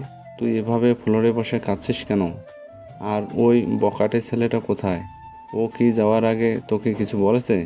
তুই ওর নামে বাজে কথা বলবি না ভাইয়া, একটা কথাও না। তুই পাগল হয়ে গেছিস নাকি? ওই ইমোজিওর বেয়াদব ছেলেটার জন্য তুই এভাবে কাঁদছিস? ওর তো আজই এই বাড়ি থেকে যাওয়ার কথা ছিল। ভালোই হয়েছে আপদ বিদায় হয়েছে। তুই খামাখা সিক্রেট করছিস। আরিয়ানের কথা শেষ হতে না হতেই অদিতি ফ্লোর থেকে উঠে দাঁড়ালো। তার চোখ দুটো কান্নায় জবা ফুলের মতো লাল হয়ে আছে। সে আরিয়ানের দিকে আঙ্গুল তুলে তীব্র রোষে ফেটে পড়ল। আপদ? তুই কাকে আপদ বলছিস ভাইয়া? যে ছেলেটা এই 2 বছর ধরে একটা নীরব ছায়ার মতো আমাকে আর আমার পরিবারকে প্রোটেক্ট করে যাচ্ছে, তাকে তুই আপদ বলছিস? তুই জানিস ও কে? ও আমার স্বামী, আমার বিয়ে করা স্বামী। অদিতির এই কথা শুনে ড্রয়িং রুমের বাতাসে যেন পিন পতন নীরবতা নেমে এলো। নাইমা বেগম আর আসিয়া খাতুনের চোখ কপালে উঠে গেল। আরিয়ান স্তব্ধ হয়ে একবার অদিতির দিকে আর একবার শফিক সাহেবের দিকে তাকাতে লাগলো। স্বামী মানে কি এসবের? অদিতি, তুই কি আবল তাবল বকছিস? আঙ্কেল, অদিতি এসব কি বলছে? অদিতি ঠিকই বলেছে আরিয়ান। 2 বছর আগে তোরা যখন কেউ বাড়িতে ছিলে না, তখন আমার নামে ওই জালিয়াতির মামলা পুলিশে এসেছিল। ইমতিয়াজ নিজের সব বেচে আমাকে জেল থেকে বাঁচায়, কিন্তু খালাম্মার আদেশে ওই রাতেই অর্ণবের সাথে অদিতির কাবিন পড়ানো হয়। আব্বু, আপনারা এত বড় একটা কথা আমার থেকে লুকিয়ে রাখলেন, আর অদিতি তুই এটা মেনে নিলি? আমি তো মানিনি ভাইয়া। আমি তো একদিন তোর মতোই ওকে ঘৃণা করেছি। আমি ওর বয়সের অজুহাত দিয়ে ওকে শুধু অপমান করে দূরে ঠেলে দিয়েছি। কিন্তু ও কি করেছে জানিস?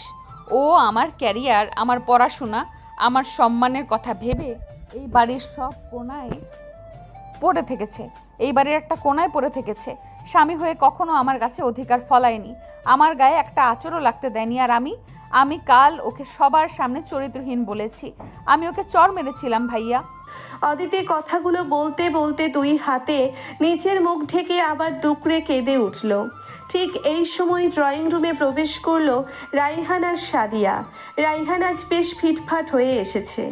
আরিয়ানে তাকে আজ সকালে বাড়িতে আসতে বলেছিল অদিতির সাথে বিয়ের ব্যাপারটা পাকাপাকি করার জন্য। আরে আরিয়ান ভাই, কি হয়েছে? সবাই এভাবে দাঁড়িয়ে আছেন কেন? আর অদিতি কাঁদছে কেন? ওই অর্ণব সাইকোটা আবার কি কিছু করেছে নাকি? রাইহানের গলার আওয়াজ শুনে অদিতি চোখ মুছল। তার ভেতরের সব অনুশোচনা এবার তীব্র রাগে পরিণত হলো। সে ধীর পায়ে রাইহানের দিকে এগিয়ে গেল। রাইহান কিছু বোঝার আগেই অদিতির সজোরে তার গালে একটা চর বসিয়ে দিল। অদিতি, তুমি আমাকে চর মারলে? তোমার সাহস তো কম না। শুধু চর মেরেছি, ভাগ্য ভালো বলে। কি ভেবেছিস তুই আর সাদিয়া মিলে আমার স্বামীর নামে মিথ্যা অপবাদ দিবি আর আমি সেটা আজীবন বিশ্বাস করে বসে থাকবো? আপু, তুমি রায়হান ভাইকে মারছো কেন? উনি কি করেছেন? আর তুমি অর্ণবকে স্বামী বলছো কেন? তুই চুপ কর কালনাগিনী। তোর মতো বেঈমান বোন যেন শত্রুরা না থাকে। তুই রায়হানের সাথে হাত মিলিয়ে আমার আর অর্ণবের মাঝে ভুল বোঝাবুঝি তৈরি করেছিস। কাল ফারিয়াকে তুই আর রায়হান ইচ্ছে করে অর্ণবের কাছে পাঠিয়েছিলি, তাই না? তুমি এসব কি বলছো অদিতি? আমি তো কিছুই জানি না। আমি তো তোমার ভালো চাই। আমি তো তোমাকে বিয়ে করতে এসেছিলাম। এমন সময় দরজার বাইরে থেকে রাকিব ভেতরে ঢুকলো। রাকিবের হাতে একটা ফোন। রাকিব ফোন থেকে একটা অডিও প্লে করলো, যে সেখানে স্পষ্ট শোনা যাচ্ছে রাইহান সাদিয়াকে বলছে অদিতিকে আমি ফাঁসিয়ে ফেলবো, শুধু অর্ণবকে ফারিয়ার সাথে জড়িয়ে একটা সিন ক্রিয়েট করতে হবে, তারপর অদিতি নিজেই ওই পিচ্ছিটাকে লাথি মেরে বের করে দেবে। অডিওটা শুনে আরিয়ানের চোখ রাগে লাল হয়ে গেল। তুই এত বড় বেঈমান রায়হান! আমি তোকে ভালো মানুষ ভেবে আমার বোনের জন্য পছন্দ করছিলাম, আর তুই আমার বাড়িতে বসে আমার বোনের সংসার ভাঙার চক্রান্ত করছিস। আরিয়ান এগিয়ে গিয়ে রাইহানের কলার চেপে ধরে তাকে নির্দয়ভাবে কয়েকটা কিল ঘুষি বসিয়ে দিল। বের হও আমার বাড়ি থেকে। আর কোনো দিন যদি আমার বোনের আশেপাশে তোকে দেখি, আমি তোকে জ্যান্ত পুঁতে ফেলবো। রাইহান অপমানিত হয়ে মাথা নিচু করে বাড়ি থেকে বেরিয়ে গেল। আসিয়া খাতুন এগিয়ে এসে সাদিয়ার গালে একটা চড় দিলেন। তোর মতো মেয়েকে আমি আমার বাড়িতে জায়গা দিয়েছিলাম, এটাই আমার সবচেয়ে বড় ভুল। তুই আজই এই বাড়ি থেকে বের হবি। সাদিয়া কাঁপতে কাঁদতে নিজের ঘরে চলে গেল, কিন্তু অদিতির বুকের পাথরটা তাতেও নামলো না। সে ডায়েরি আর ডিভোর্সের চিঠিটা বুকে চেপে ধরে ফ্লোরে বসে পড়ল। ওসব দিয়ে এখন কি হবে? আমি তো আমার হিরেটাকে হারিয়ে ফেলেছি। আমি নিজের হাতে ওকে খুন করেছি। ও আর কোনোদিন ফিরবে না। মা অদিতি, তুই কাঁদিস না, আমি লোক লাগাচ্ছি।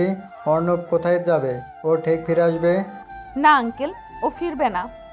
আপনারা ওকে চেনেন না, ওর জেদ অনেক বেশি। আমি ওকে এতটা কষ্ট দিয়েছি যে ও আমাকে কোনোদিন ক্ষমা করবে না। দেখতে দেখতে 3টে দিন কেটে গেল। অর্ণবের কোনো খোঁজ নেই, তার ফোন বন্ধ, ভার্সিটিতেও সে যাচ্ছে না। অদিতি এই 3 দিনে ঠিকমতো খায়নি, ঘুমায়নি। সে সারাদিন শুধু অর্ণবের ঘরে বসে ওর শার্টগুলো জড়িয়ে ধরে রাখে। অদিতির চোখের নিচে গাঢ় কালি পড়ে গেছে, চুলগুলো উস্কো খুস্কো। যে মেয়েটা সবসময় পরিপাটি আর রাগী হয়ে থাকতো, সে আজ একটা জীবন্ত লাশে পরিণত হয়েছে। 3 দিন পর সকালবেলা অদিতি ভার্সিটিতে গিয়ে তৌসিফকে ধরলো। তৌসিফ, তুই তোর বেস্ট ফ্রেন্ড, তুই নিশ্চয়ই জানিস অর্ণব কোথায়। প্লিজ আমাকে একবার বল ও কোথায়। আমি জানি না আপু, আর জানলেও আমি আপনাকে বলবো না। এমন করিস না তৌসিফ, আমি মরে যাব ওকে ছাড়া। প্লিজ আমাকে একবার ওর কাছে নিয়ে চল, আমি ওর পায়ে ধরে ক্ষমা চাইবো। ক্ষমা চেয়ে কী করবেন আপু? ক্ষমতা তো আপনি ওর বুকে করেছেন। আপনি জানেন গত 3 দিন ও কিছু খায়নি, ও শুধু অন্ধকারে বসে থাকে। 18 বছরের একটা ছেলের ওপর আপনি এতটা মেন্টাল প্রেশার দিয়েছেন যে ভেতরে থেকে একদম শেষ হয়ে গেছে। আপনি অনেক ম্যাচিওর না আপু? আপনার তো 26 বছর বয়স। তো আপনার এই ম্যাচিওরিটি তখন কোথায় ছিল, যখন একটা বাচ্চা ছেলে আপনার মাথায় ব্যথার ওষুধ নিয়ে আপনার দরজায় দাঁড়িয়ে থাকতো? তৌসিফের কথায় অদিতি ডুকরে কেঁদে উঠল। আমি জানি আমি অপরাধী, আমাকে শুধু একবার ওর কাছে নিয়ে চল তৌসিফ। আমি কথা দিচ্ছি, ও যদি আমাকে তাড়িয়ে দেয় আমি ওর দরজার সামনে পড়ে থাকবো। আপনাকে যেতে হবে না আপু, অর্ণব নিজেই আজ বিকেলে আপনাদের বাড়িতে যাবে। ওর উকিলের সাথে কথা হয়ে গেছে, ডিভোর্স পেপার রেডি। ও শুধু আপনার সাইন নিতে যাবে। ডিভোর্স শব্দটা শুনে অদিতির পৃথিবীটা যেন শূন্য হয়ে গেল। সে আর সেখানে দাঁড়াতে পারল না, টলতে টলতে বাড়িতে ফিরে এলো। বিকাল 5টা, আকাশটা মেঘলা হয়ে আছে, বাইরে টিপটিপ বৃষ্টি পড়ছে। ড্রয়িং রুমে 2 পরিবারের সবাই গম্ভীর মুখে বসে আছে। অদিতি সোফার এক কোণে জড়সড় হয়ে বসে আছে, তার চোখ দুটো দরজার দিকে স্থির। হঠাৎ কলিং বেল বেজে উঠল। আরিয়ান গিয়ে দরজা খুলতেই দেখলো অর্ণব দাঁড়িয়ে আছে। অর্ণবের পরনে একটা সাধারণ কালো শার্ট, চুলগুলো বৃষ্টিতে ভেজা, চোখ দুটো গর্তে ঢুকে গেছে, মুখের হাড়গুলো স্পষ্ট হয়ে উঠেছে। হাতের ব্যান্ডেজটা খোলা, তবে একটা গভীর কাটার দাগ সেখানে জ্বলজ্বল করছে। তার সাথে একজন উকিল। অর্ণব ধীর পায়ে ড্রয়িং রুমে এসে দাঁড়ালো। তুই ফিরে এসেছিস পাগল ছেলে। অদিতি অর্ণবকে দেখেই দৌড়ে গিয়ে তার সামনে দাঁড়ালো। অদিতি হাত বাড়িয়ে অর্ণবকে ছুঁতে গেল, কিন্তু অর্ণব খুব দ্রুত 2টি কদম পিছিয়ে গেল। আমাকে ছুবেন না অদিতি, আমি একটা চরিত্রহীন বখাটে ছেলে। আপনার মতো ম্যাচিওর আর সম্মানী মেয়ের গায়ে আমার ছোঁয়া লাগলে আপনার সম্মান নষ্ট হবে। অর্ণবের এই শান্ত শীতল কথাগুলো অদিতির বুকে ছুরির মতো বিঁধল। প্লিজ অর্ণব, ওই কথাটা আর বলিস না। আমি ভুল করেছি, আমি মানুষের প্ররোচনায় পড়ে তোকে ভুল বুঝেছিলাম। তুই আমাকে শাস্তি দে, আমাকে মার, কিন্তু এইভাবে আমাকে দূরে ঠেলে দিস না। আমি আপনাকে দূরে ঠেলছি না দিদি, আমি শুধু আপনাকে আপনার কাঙ্ক্ষিত মুক্তিটা দিতে এসেছি। আমি তো বলেছিলাম যেদিন আপনি নিজের পায়ে দাঁড়াতে পারবেন সেদিন আমি সরে যাব। অর্ণব উকিলের হাত থেকে একটা বাদামি রঙের খাম নিল। খামটা ফুলে সে কয়েক পাতা কাগজ বের করে সেন্ট্রাল টেবিলের উপর রাখলো। এই যে ডিভোর্স পেপার, আমি সাইন করে দিয়েছি, আপনি শুধু নিচে একটা সাইন করে দেবেন। আজ থেকে আপনি পুরোপুরি মুক্ত। এসব কি ছেলে মানুষই করছি স্বর্ণব? স্বামী স্ত্রীর মাঝে ঝগড়া তো হতেই পারে, তার জন্য ডিভোর্স কেন? তোরা তো এখন সব ভুল বুঝাবুঝি উঠবে। এটা ছেলে মানুষই নয় বাবা, অদিতি ঠিকই বলেছিল। আমাদের এই সম্পর্কের কোনো ভবিষ্যৎ নেই। আমি ওর চেয়ে 8 বছরের ছোট। ওর ফ্রেন্ড সার্কেল, ওর কলিগরা আমাকে দেখলে হাসাহাসি করবে। সমাজ ওকে নিয়ে কটু কথা বলবে। আমি চাই না আমার জন্য ও কোনোদিন ছোট হোক। কিন্তু অর্ণব বাবা, অদিতি তো নিজের ভুল বুঝতে পেরেছে, ও তোকে ভালোবাসে। ভালোবাসা? ভালোবাসা অনেক দামি জিনিস আঙ্কেল। এটা আমার মতো পিচ্চি ছেলেদের কপালে জোটে না। অদিতি এখন ইমোশনাল হয়ে আছে বলে এসব বলছে। কাল যখন ওর রাগ উঠে যাবে তখন ও আবার আমাকে সবার সামনে বখাটে বলবে। আমি আর ওই অপমান সহ্য করতে পারবো না। আমি হেরে গেছি আঙ্কেল, আমি সত্যিই হেরে গেছি। অর্ণবের গলাটা ধরে এলো, কিন্তু সে কোনোভাবেই নিজের চোখের পানি পড়তে দিল না। অদিতি আর নিজেকে ধরে রাখতে পারল না। সে টেবিলের উপর থেকে ডিভোর্স পেপারগুলো তুলে নিল এবং সবার সামনে কাগজগুলো ছিঁড়ে টুকরো টুকরো করে বাতাসে উড়িয়ে দিল। এটা কি করলেন আপনি? আমি এই কাগজে কোনো দিন সাইন করব না। তুই আমাকে ডিভোর্স দিতে চাস? তাহলে আমাকে মেরে ফেল, তারপর ডিভোর্স দে। আপনি কাগজ ছিঁড়ে কি প্রমাণ করতে চাইছেন অদিতি? আমি উকিল দিয়ে আবার কাগজ পাঠাবো? এটা আইনি প্রক্রিয়া। আপনার ইমোশন দিয়ে এটা বন্ধ হবে না। তুই এতটা নিষ্ঠুর কবে হলি অর্ণব? তোর এই ডায়েরিতে তো এত নিষ্ঠুরতার কথা লেখা ছিল না। ডায়েরির কথা শুনে অর্ণব মুহূর্তের জন্য চমকে উঠল। তার চোখের কঠিন দৃশ্যটা একটু যেন কেঁপে উঠল। আপনি আমার পারমিশন ছাড়া আমার ডায়েরি পড়েছেন? হ্যাঁ পড়েছি, 1000 বার পড়েছি। তুই আমাকে তোর বুকের ভেতরে এতটা যত্ন করে লুকিয়ে রাখবি আর আমাকে জানতে দিবি না? তুই আমার বাবার সম্মান বাঁচাতে নিজের পড়াশোনা, নিজের লাইফ সব শেষ করে দিলি, আর আমি একটা গাধীর মতো তোকে ভুল বুঝে গেলাম। ওসব পাস্ট অদিতি। আমি যা করেছি নিজের ইচ্ছাই করেছি। এর জন্য আপনার কোনো ঋণ শোধ করতে হবে না। আপনি শুধু আমাকে মুক্তি দিন। অর্ণব ঘুরে দরজার দিকে পা বাড়াতে নিল। হঠাৎ অদিতি দৌড়ে গিয়ে অর্ণবের সামনে হাঁটু গেড়ে বসে পড়ল। সে তার 2 হাত দিয়ে অর্ণবকে পা জড়িয়ে ধরল। ড্রয়িং রুমের সবাই এই দৃশ্য দেখে পাথরের মতো জমে গেল। যে অদিতি এতটা ইগোইস্টিক, এতটা রাগী, সে আজ সবার সামনে একটা 18 বছরের ছেলের পায়ে পড়ে কাঁদছে। এ কি করছেন আপনি? ছাড়ুন, আমার পা ছাড়ুন অদিতি। সবাই দেখছে। দেখুক সবাই, সারা দুনিয়া দেখুক। আমি আমার স্বামীর পায়ে ধরে আছি, এতে আমার কোনো লজ্জা নেই। তুই আমাকে ক্ষমা না করা পর্যন্ত আমি তোর পা ছাড়বো না অর্ণব। অদিতি প্লিজ আমাকে পাপের ভাগী করবেন না। আপনি আমার চেয়ে অনেক বড়। প্লিজ উঠুন।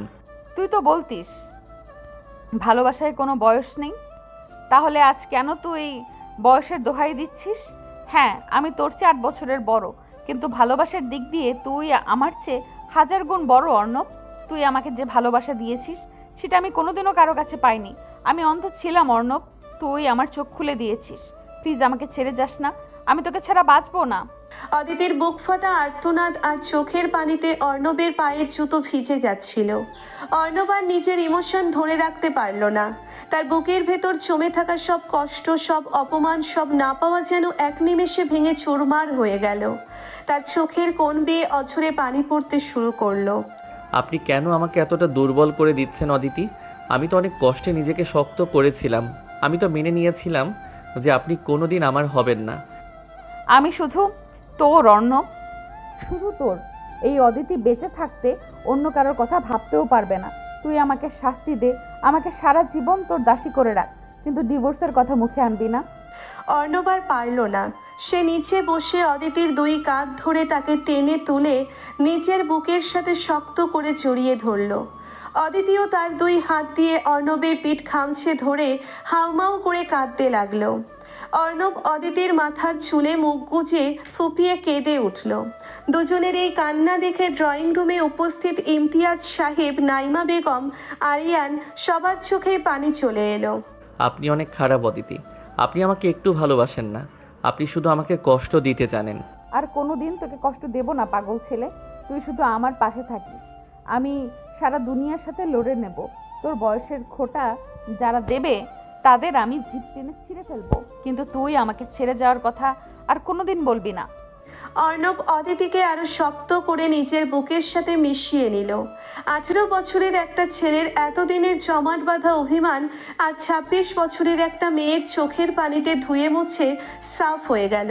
এই প্রথমবার কোনো শর্ত ছাড়া, কোনো বয়সের দেওয়াল ছাড়া দুটো মন একে অপরকে সম্পূর্ণভাবে গ্রহণ করলো। অদিতি মুখ তুলে অর্ণবের ভেজা গালটা আলতো করে মুছে দিল। অর্ণব অদিতির কপালে একটা দীর্ঘ উষ্ণ চুম্বন এঁকে দিল। সেখানে মিশেছিল তাদের দীর্ঘ 2 বছরের প্রতীক্ষার অবসান আর না বলা হাজারো প্রেমের প্রতিশ্রুতি। ড্রয়িং রুমের পরিবেশটা তখন এক অদ্ভুত মায়ায় আচ্ছন্ন। 18 বছরের একটা ছেলের এত দিনের জমাট বাঁধা অভিমান আজ 26 বছরের একটা মেয়ের চোখের পানিতে ধুয়ে মুছে সাফ হয়ে যাচ্ছে। এই প্রথমবার কোনো শর্ত ছাড়া, কোনো বয়সের দেওয়াল ছাড়া দুটো মন একে অপরকে সম্পূর্ণভাবে গ্রহণ করেছে। অদিতি মুখ তুলে অর্ণবের ভেজা গালটা আলতো করে মুছে দিল। অর্ণব অদিতির কপালে একটা দীর্ঘ উষ্ণ চুম্বন এঁকে দিতেই ড্রয়িং রুমের সবাই কিছুটা আবেগপ্রবণ হয়ে পড়ল। আলহামদুলিল্লাহ, আমার ছেলেটা এতদিনেই কষ্ট আজ সার্থক হলো। অদিতি মা, তুই অর্ণবকে আজ নতুন জীবন দিলি। আমার মেয়েটা এতদিন অন্ধ ছিল ইমতিয়াজ, আজ ওর চোখ খুলছে। আমি বাবা হিসেবে আজ সবচেয়ে বেশি খুশি। ঠিক এমন সময় শেফালি ফুপু মুখ বাঁকিয়ে এগিয়ে এলেন। তার চোখে তখনও অবিশ্বাসের দৃষ্টি। কিন্তু শফিক ভাই, আপনারা কি একবারও ভেবেছেন এই বিয়েটার ভবিষ্যৎ কি? আজ না হয় ইমোশনের বশে অদিতি অর্ণবকে মেনে নিল, কিন্তু বয়সটা তো আর মিথ্যা হয়ে যাবে না। অদিতির বয়স 26, ও একটা ম্যাচিওর মেয়ে, আর অর্ণবের মাত্র 18। ও তো একটা বাচ্চা ছেলে। সমাজে যখন এরা একসাথে বের হবে, লোকে তো হাসাহাসি করবে। তখন অদিতি কি এই বাচ্চা ছেলের হাত ধরে থাকতে পারবে? শেফালি ফুপুর কথা শুনে অর্ণবের মুখটা আবার মলিন হয়ে গেল। তার ভেতরের ইনসিকিউরিটি আবার মাথা চাড়া দিয়ে উঠল। সে অদিতির থেকে এক পা পিছিয়ে যেতে নিল, কিন্তু অদিতি শক্ত করে অর্ণবের হাত চেপে ধরল। অদিতির চোখের সেই রাগী জেদি রূপটা আবার ফিরে এলো। সে শেফালি ফুপুর দিকে স্থির দৃষ্টিতে তাকালো। ফুফু, আপনি সম্পর্কে আমার গুরুজন, তাই এতদিন আপনার অনেক কথা আমি চুপচাপ শুনেছি। কিন্তু আজ আমার স্বামীর নামে, আমার সংসারের নামে আর একটা বাজে কথা বললে আমি কিন্তু ভুলে যাব আপনি আমার কে হন। এ কি, তুই তো বড়দের সাথে মুখে মুখে তর্ক করছিস অদিতি? আমি তো তোদের ভালোর জন্যই বলছি। আমার ভালো কিসে সেটা আমি খুব ভালো করেই জানি। আর বয়সের কথা বলছেন, সমাজ হাসাহাসি করবে, করুক। সমাজ তো আমার বাবার বিপদের দিনে 1 টাকা দিয়ে সাহায্য করতে আসেনি। এই 18 বছরের বাচ্চা ছেলেটাই নিজের জীবনের সব স্বপ্ন, সব খুশি বিসর্জন দিয়ে আমাকে আর আমার পরিবারকে বাঁচিয়েছে। ওর এই বুকের পাটা সমাজের ওই বুড়ো ম্যাচিওর মানুষগুলোরও ছিল না। অদিতির এই কড়া জবাবে শেফালি ফুপু চুপসে গেলেন।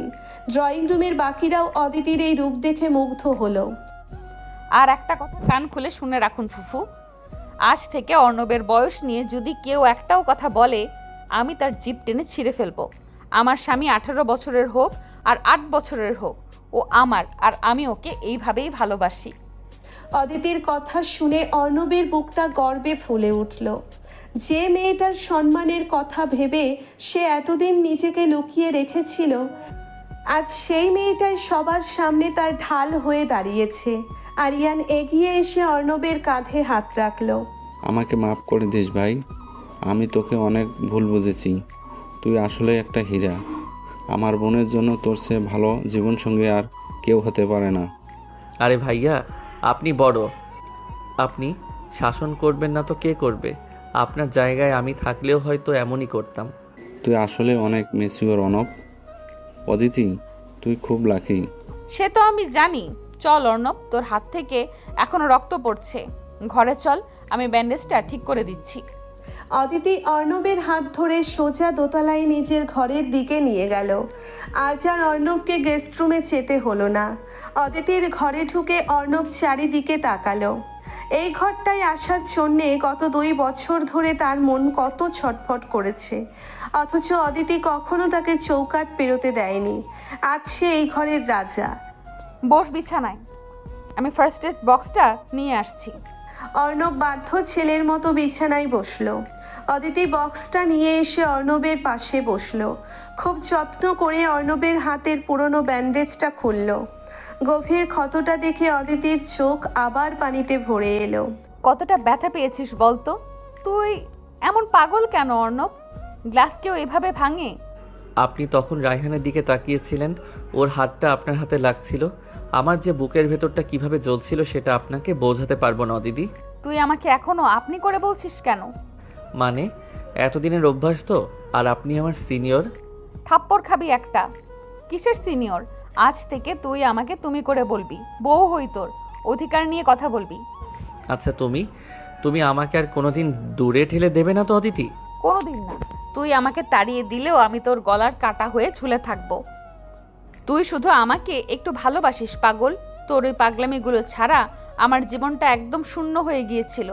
অদিতি অর্ণবের হাতে নতুন করে ব্যান্ডেজ বেঁধে দিয়ে অর্ণবের বুকে মাথা রাখলো। অর্ণব তার সুস্থ হাতটা দিয়ে অদিতির কোমর জড়িয়ে ধরে অদিতির চুলে মুখ গুজে দিল।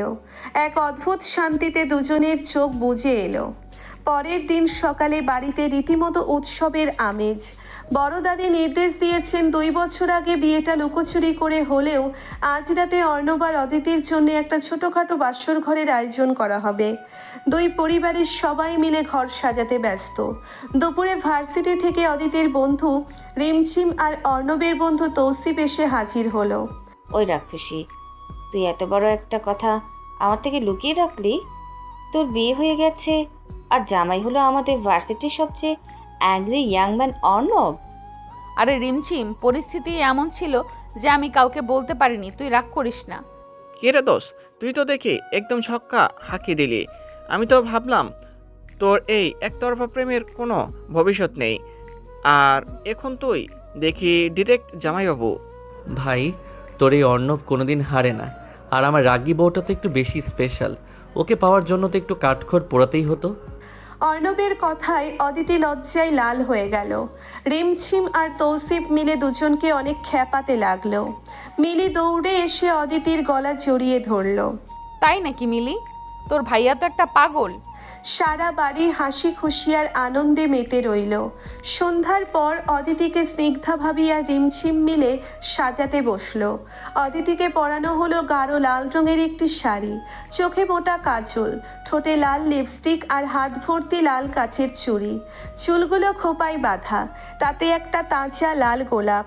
অদিতিকে আজ সত্যিই কোনো রাজকন্যার চেয়ে কম লাগছিল না। মাশাল্লাহ, আমার ননদটাকে আজ যা সুন্দর লাগছে না। অর্ণব তো আজ তোকে দেখে জ্ঞান হারাবে অদিতি। ধুর ভাবি, ওসব কিছু না। ওরে বাবা, আমাদের রাগী ম্যাডাম দেখি লজ্জাও পায়। আজ তো সব রাগ ওই পিচিটার কাছে পানি হয়ে যাবে দেখিস। রাত 11টা। অর্ণবের ঘরটা ফুল দিয়ে সাজানো হয়েছে। রজনীগন্ধার গোলাপের মিষ্টি সুবাসে পুরো ঘর ম ম করছে। অদিতি বিছানার এক কোণে বসে আছে, তার বুকটা ধুকপুক করছে। গত 2 বছর ধরে তারা স্বামী স্ত্রী হলেও আজই প্রথম তারা সত্যিকারের স্বামী স্ত্রী হিসেবে এক ঘরে সময় কাটাতে যাচ্ছে। দরজার লক খোলার শব্দ হলো। অর্ণব ঘরে ঢুকলো।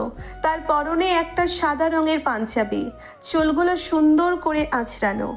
অর্ণব ধীর পায়ে হেঁটে বিছানার সামনে এসে দাঁড়ালো। অদিতিকে লাল শাড়িতে দেখে অর্ণবের চোখ যেন আটকে গেল। সে অপলক দৃষ্টিতে অদিতির দিকে তাকিয়ে রইল। মাশাআল্লাহ। অর্ণবের গলার আওয়াজ শুনে অদিতি মুখ তুলে তাকালো। অর্ণবের চোখে যে পরিমাণ মুগ্ধতা আর ভালোবাসা জ্বলজ্বল করছিল তা দেখে অদিতির সারা শরীর শিউরে উঠল। অর্ণব বিছানায় বসে অদিতির হাত দুটো নিজের হাতের মুঠোয় নিল। তুমি এত সুন্দর কেন অদিতি? তোমাকে দেখলে আমার মনে হয় আল্লাহ দুনিয়ার সব রূপ শুধু তোমাকে দেওয়ার জন্যই জমিয়ে রেখেছিলেন। তুই বেশি কথা বলছিস অর্ণব। তুইও আজ খুব সুন্দর সেজেছিস। সাদা পাঞ্জাবিতে তোকে একদম একদম কি পিচ্ছি লাগছে না? একদম না। তোকে আজ আমার স্বপ্নে সেই রাজপুত্রের মতো লাগছে, যে তার ভালোবাসা দিয়ে আমার সব অহংকার ভেঙে দিয়েছে। অর্ণব মুচকি হেসে নিজের পকেট থেকে একটা ছোট্ট ভেলভেটের বক্স বের করলো। সে বিছানা থেকে নেমে ফ্লোরে হাঁটু গেড়ে বসলো। অদিতি অবাক হয়ে অর্ণবের দিকে তাকিয়ে রইল। 2 বছর আগে আমাদের বিয়েটা হয়েছিল কোনো আয়োজন ছাড়া, একটা কঠিন পরিস্থিতিতে। আমি তোমাকে কখনো প্রপোজ করার সুযোগ পাইনি অদিতি। আজ আমি সেই সুযোগটা হাতছাড়া করতে চাই না।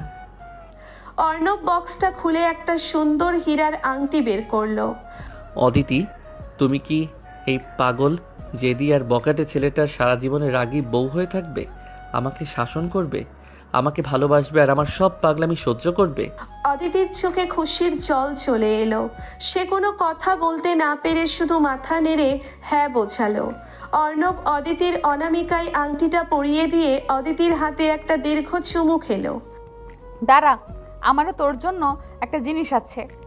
অদিতি নিজের বালিশের নিচ থেকে একটা সুন্দর বক্স বের করলো।